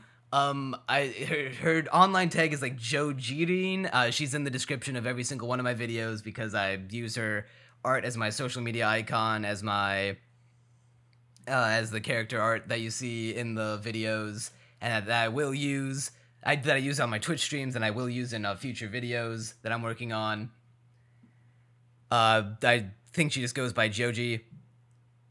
And the way that I found her, the reason that I found her, the reason I was looking for an artist in the first place to do commissions and drawings of my avatar that I needed done was because my original artist it was, let's say, unable to create more, and I was in a position where I wanted to make videos. I wanted to make the art that I wanted to, that I like to make, that I wanted to pursue, but I was unable to because I had such a limited selection of facial expressions and drawings to work with. And I knew in my heart of hearts that this isn't enough. I need a wider range of expressions in order to make the best videos that I can possibly make with my current skill set. And so since I was unable to have my original artist make more expressions, I had to say, all right, I'm gonna have to take what I have, try to get them remade, and then have new ones made after them.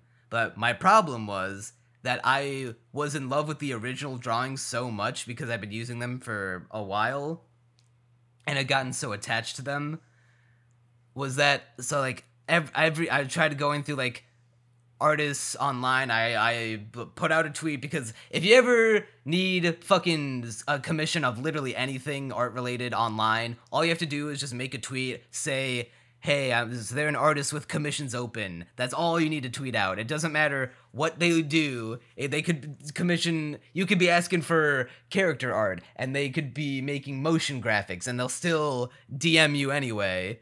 They'll have no portfolio in their pinned tweet, despite being a professional, but quote unquote, but they'll DM you anyway, and your DMs will flood within 5 minutes of artists that who want to be your artist.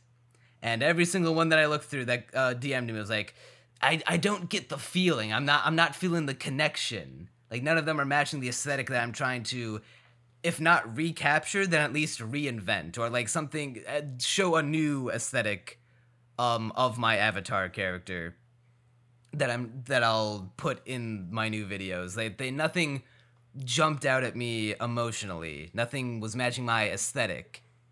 And then, like most things in life, I solved this problem by being like, oh wait, one of my favorite things right now is the Owl House, and I love the Owl House's art style, so what if I were to find, like, if I added the Owl House commissions open? So, much like everything in life, it is made better with the Owl House in it, but that's neither here nor there. So I added that into my search bar to, like, scroll through a list of artists on Twitter who possibly had the commissions open, and then I found Joji's art. And then I was like, hey, I feel like I've seen this artist before, and I have. I'd seen her work on Instagram and Twitter, I believe, like, months before I sent her the first DM. And, like, seeing her art, I was, like, remember seeing it back then and being like, whoa, this is really cool, because, the piece that stood out to me, the first piece I ever saw from her, was one where she gave the main character of Owl House an anime corruption-style power-up, which is the instant way to my heart for any show. Anytime a character gets an anime power-up, regardless if it's, like, corruption or, like, regular earned power, like a Super Saiyan. This sounds very tangential, but I promise that there is a point to this. I just love that kind of shit. It appeals to the aesthetic. And so I remember I flashed back to seeing that for the first time, being so impressed with that art. And then I saw that her commissions were open, and I saw that I scrolled through her profile to see all the recent stuff she's done, and, like, every drawing it helped that she was doing mostly Owl House stuff at the time, which was one of my current hyperfixations. But all of the art I saw of it, I was like, wow, this is good. And I looked at more, and I was like, wow, this is really good. And I looked at even more, and I was like, wow, this is, like, my exact aesthetic. And even, like, the stuff outside of it, she's a big Soul Eater fan, and it looks like Soul Eater's she's made tweets about how Soul Eater is a big influence on her art style and one of her favorite shows. And I have not seen Soul Eater yet. I plan to one day, because it does look like something I would like. Soul Eater does have one of my favorite fucking styles in anime. I can say that confidently, despite having only seen a few episodes of it. Because goddamn, those character designs, that artwork, that style, especially when the character's like, you know the character of Soul Eater, right? Yeah, I've seen the first 2 episodes of Soul Eater. Have you seen the clips, like, where the girl Maka, it's like, she kind of goes insane, kind of, and she has that, like, that manic grin on her face, that insane-looking grin? I think I saw that in, like, an ER video.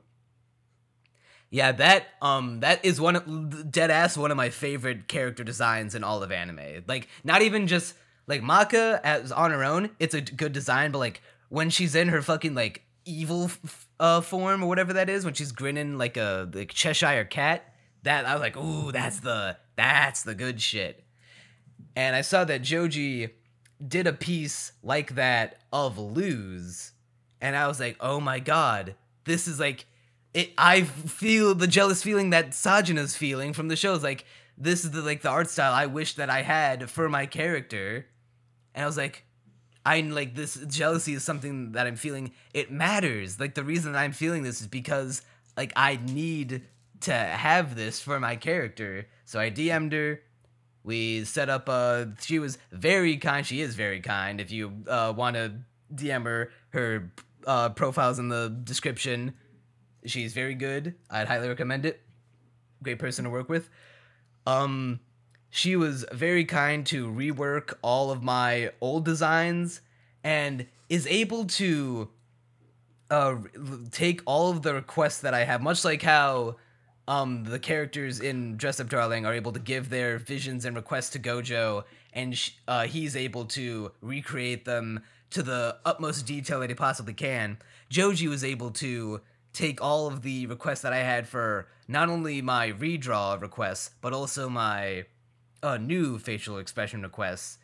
And even not even just outside of my character avatar, I've commissioned whole ass original art from her, and she nails it every time with like maybe one alteration, just to make it like slightly more to my vision. But like she is able to get it so easily, and that's always a fear that I have when commissioning an artist. It's like, oh, what if I don't convey my vision enough, or what if this is unfair to put on the artist? But what if the artist doesn't understand my vision enough, which is selfish, but like it's still a thing that if I'm able to prevent from happening, I don't want to deal with it. I just want the artist to somehow read my mind and redraw exactly the vision that I have. You know what I'm saying? Yeah, that's like a fair concern to have. I don't think that's selfish. You want your vision out there because you don't have this sort of artistic skill for it. Yeah, it's selfish in the sense of unless I describe it as like the most detailed, accurate description possible, it's not fair for the artist to like be able to read my mind and like just go off like a few words and be like, okay, I can draw pixel for pixel, color for color, exactly what he dreamt up in his mind palace. And like seeing her finished artwork and like seeing all like the redone designs, all the new designs, it puts a big ass grin on my face every time that I get a new commission from her, that I see a completed one. And like, cause it's that warm fuzzy feeling, and it's like of like, this is exactly what I wanted, exactly what I envisioned, and I have so blessed to have found an artist to work with to help bring my vision to life using their talents. For a fair monetary exchange, because that's just business. But it's like going beyond the money. It's just like the personal satisfaction, because that's why I went out and chose her, because I couldn't find any other artists that matched the aesthetic, the vision that I wanted. I saw no other artwork made by even other Owl House fan artists who make good Owl House fan art, mind you, but they didn't have that one special spark that I was looking for. They didn't spark the jealousy. And Joji was able to spark it, and that's why I think she is a damn good artist. And that's why you can relate to Sajuna from Dress Up Darling. Yep. I'm sorry if that went on a longer tangent than I thought, you're but fine. I felt like that. You're fine. I felt like that was a necessary story to tell, if only to highlight how the show like connects with me. Yeah. I think My Dress Up Darling is fucking spectacular. It's not quite perfect. It's not. I think the only thing holding it back from being a masterpiece is I do think the fan service is getting maybe a tiny too frequent. Like, I think Kitagawa is... I like that Kitagawa is, like, cool with undressing in front of Gojo. Like, she has no qualms about it, but Gojo gets embarrassed every time, and it does great after a while. It's a bit repetitive in that regard. Yeah, it's repetitive. Like, if Gojo was just, like, more used to it, but that would require them to be in an actual relationship, and... that does not sell manga units. You gotta stretch that out just far enough. I have no doubt that they will get together by the end, or even maybe partway through. But you gotta keep reader interest alive somehow. You gotta string them along a little bit. I think the main thing that Dress Up Darling needs is just another character that I like as much as Gojo and Kitagawa, because it's... Yeah, that would also help, actually. Like, and also go back to actually having arcs and not one-off episodes with their outfits. Because, like, going back to Dragon Maid, the reason why that show is so good is because it's able to achieve a high level of variance by having a lot of different sources of appeal. And the main way it achieves those sources of appeal is by having, like, a bajillion characters and have them all be interesting in some way. So if Dress Up Darling can just, like, even one more character, because it's been banking on Gojo and Kitagawa since the very beginning. And so far, like, Sajuna she's fine at this point. Like, I've stopped outright disliking her, but she's still just fine. Shinju, is fine. Yeah, doesn't seem like she'll go anywhere. Gramps seems is fine. Gramps. Yeah. There are so only 5 few characters in the show. There's so few characters in this show. And that's why it can't be a slice of life for very long. Or at least I can't see it being good like that for very long. So I don't know. It's kind of in a tough situation right now. And that gives me a little less hope for the future. But it still has the writing chops. And I'm still like holding out a little bit of hope. Like, okay, it's not going to go downhill. They're going to find a new character to add into the show. They're going to shake things up somehow. They're going to fulfill a new arc. We can hope. And they will fuck. Probably. Hopefully. They better.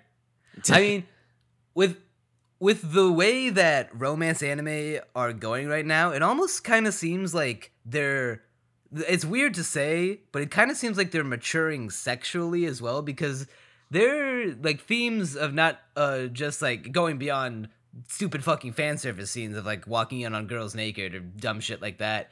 It seems like romance anime as a whole, or at least like shows of this ilk, are getting more like sexually charged, or at least embracing the sexuality of the characters in a more proactive, healthy sort of way.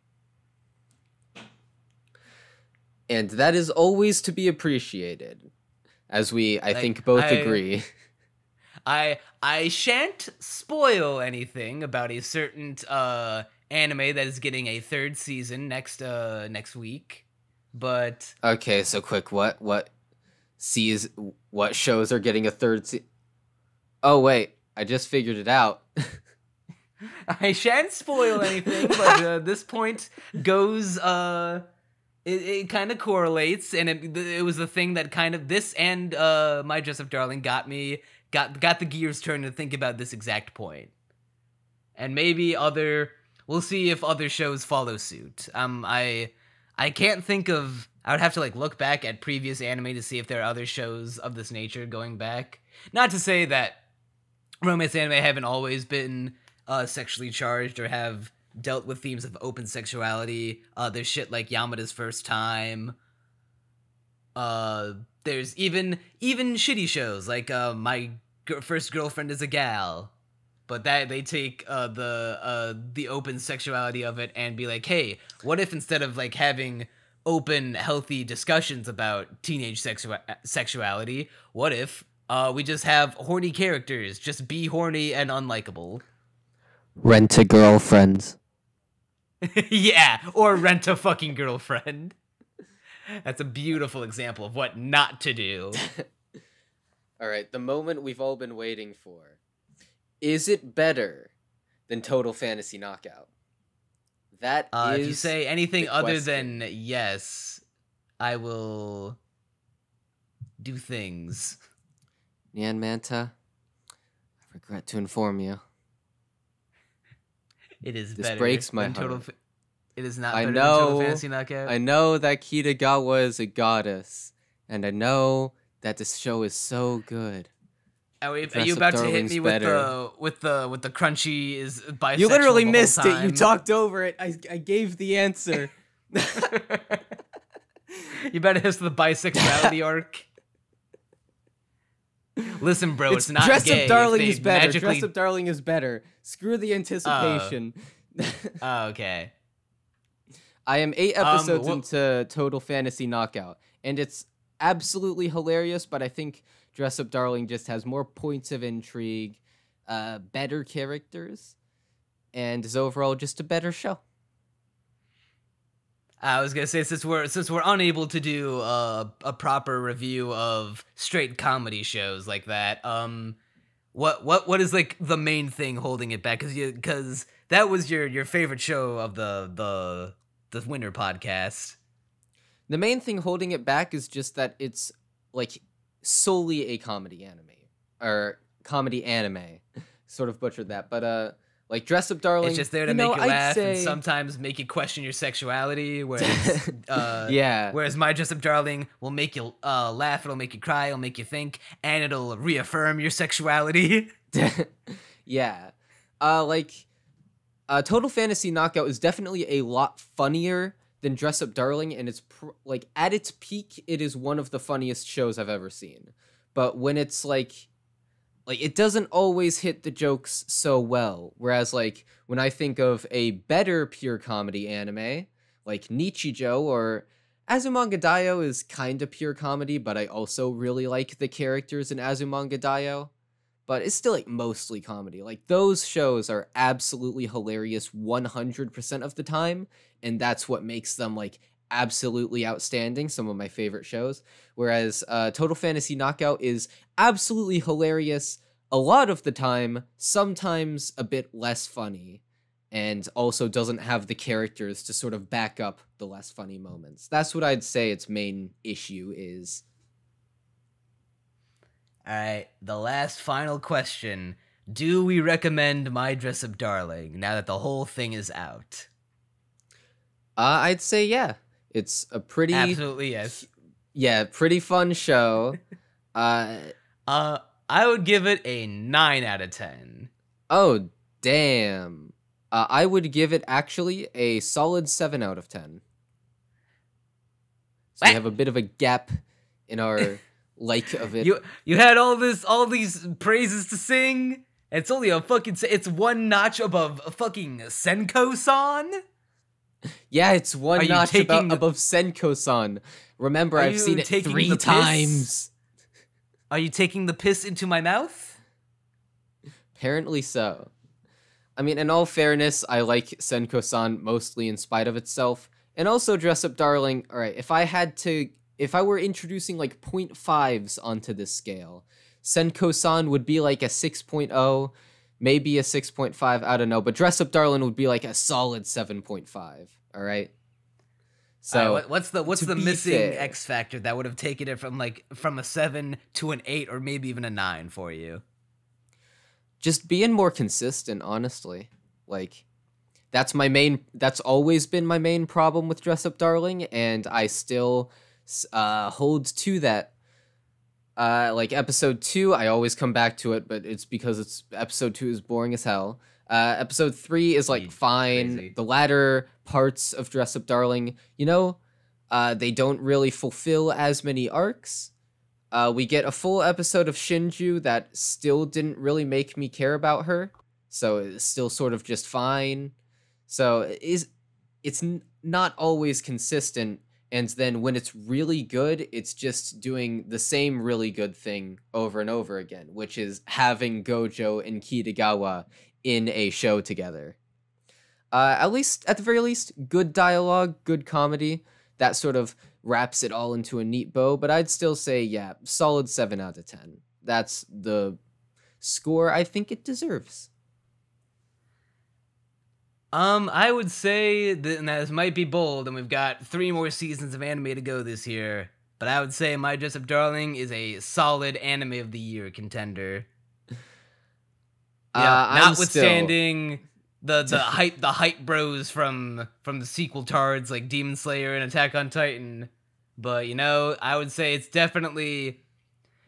And maybe I could even be wrong on this. Maybe Akabe's Sailor uniform is the greatest thing since sliced toenail clippings from Kitagawa's goddess foot, or even the feet from Akabe-chan. Because goddamn, it does not let up. I've seen the clips. The Tarantino-isms do not let up after the first 2 episodes. Oh god, it is a constant. Maybe that's even better, but I would be surprised if there's a single anime from the winter 2022 season that is better than My Dress Up Darling. For the first time in a while, the popular show is actually the best show. The normies got it right for once. I'm still holding out for Akarin-san Wakarenai, which is coming up next season, and we're going to be covering it on the seasonal cast, and it looks so up my alley. If this show isn't good, I will literally cry in a corner for 10 minutes, at least. And I'd Well, there record you go, myself folks. Now you doing have it your- just to prove that if it's bad, I will be doing that. There's your incentive to subscribe and stick around, because now you gotta watch the spring 2022 podcast when it drops in mid-April, mid to late April. Because something like that. If that in particular show is bad, we've got the verbal confirmation, the binding legal document. Let my misery compel you. So, yep, that was the My Dress Up Darling podcast. This is the first show since High Guardian Spice that we've seen all of and did a full podcast on. So that's a thing. I mean, God, at least this one is remember how better far we've than come? Yeah, Remember this how one's far we've way come since High better Guardian Spice? than High Guardian. Yeah. That's still one of our, I think, the best. Might still be the best episode, at least stats wise. Maybe not by views, but definitely by in audience engagement and likes and whatnot. You really like the High Guardian Spice episode, huh? It's too bad they're literally never gonna make any more of it. I mean, I'm fine that with ship that has sailed. conclusion. Amaryllis will just have to remain trapped within the lost, lonely, secluded island of that one show, unable to be freed. I'm so torn up that they aren't making more Low Guardian shite.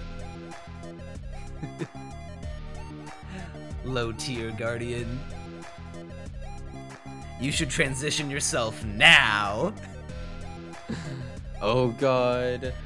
Alright, well, before I get into any more horrible phrasing that could...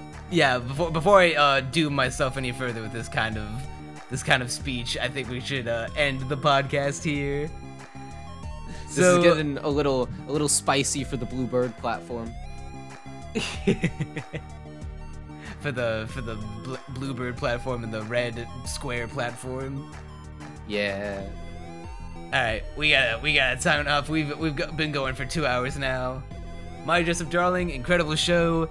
If you tell us what you thought of My Dress Up Darling, was it as good as I think it was? Was it only good like Crunchy thinks it was? Do you think it was fucking awful? Also, are you retarded? Be sure to answer all those questions in the comments below. This has been Castaway Anime. If you've enjoyed, please be sure to give us a like, comment what you thought, subscribe to the podcast for more episodes. They'll be dropping soon. We'll be hitting you with the Rust Eater Bisco finale soon. We'll be coming at you with the hotly anticipated Spring 2022 seasonal podcast, mid to late April. Get excited. Got some cool actual YouTuber guests this time. Not just randos we found off Twitter. Haha. Be sure to watch it. I'm NeonManta. And I'm Crunchy Bagels, probably going to upload sometime this next century.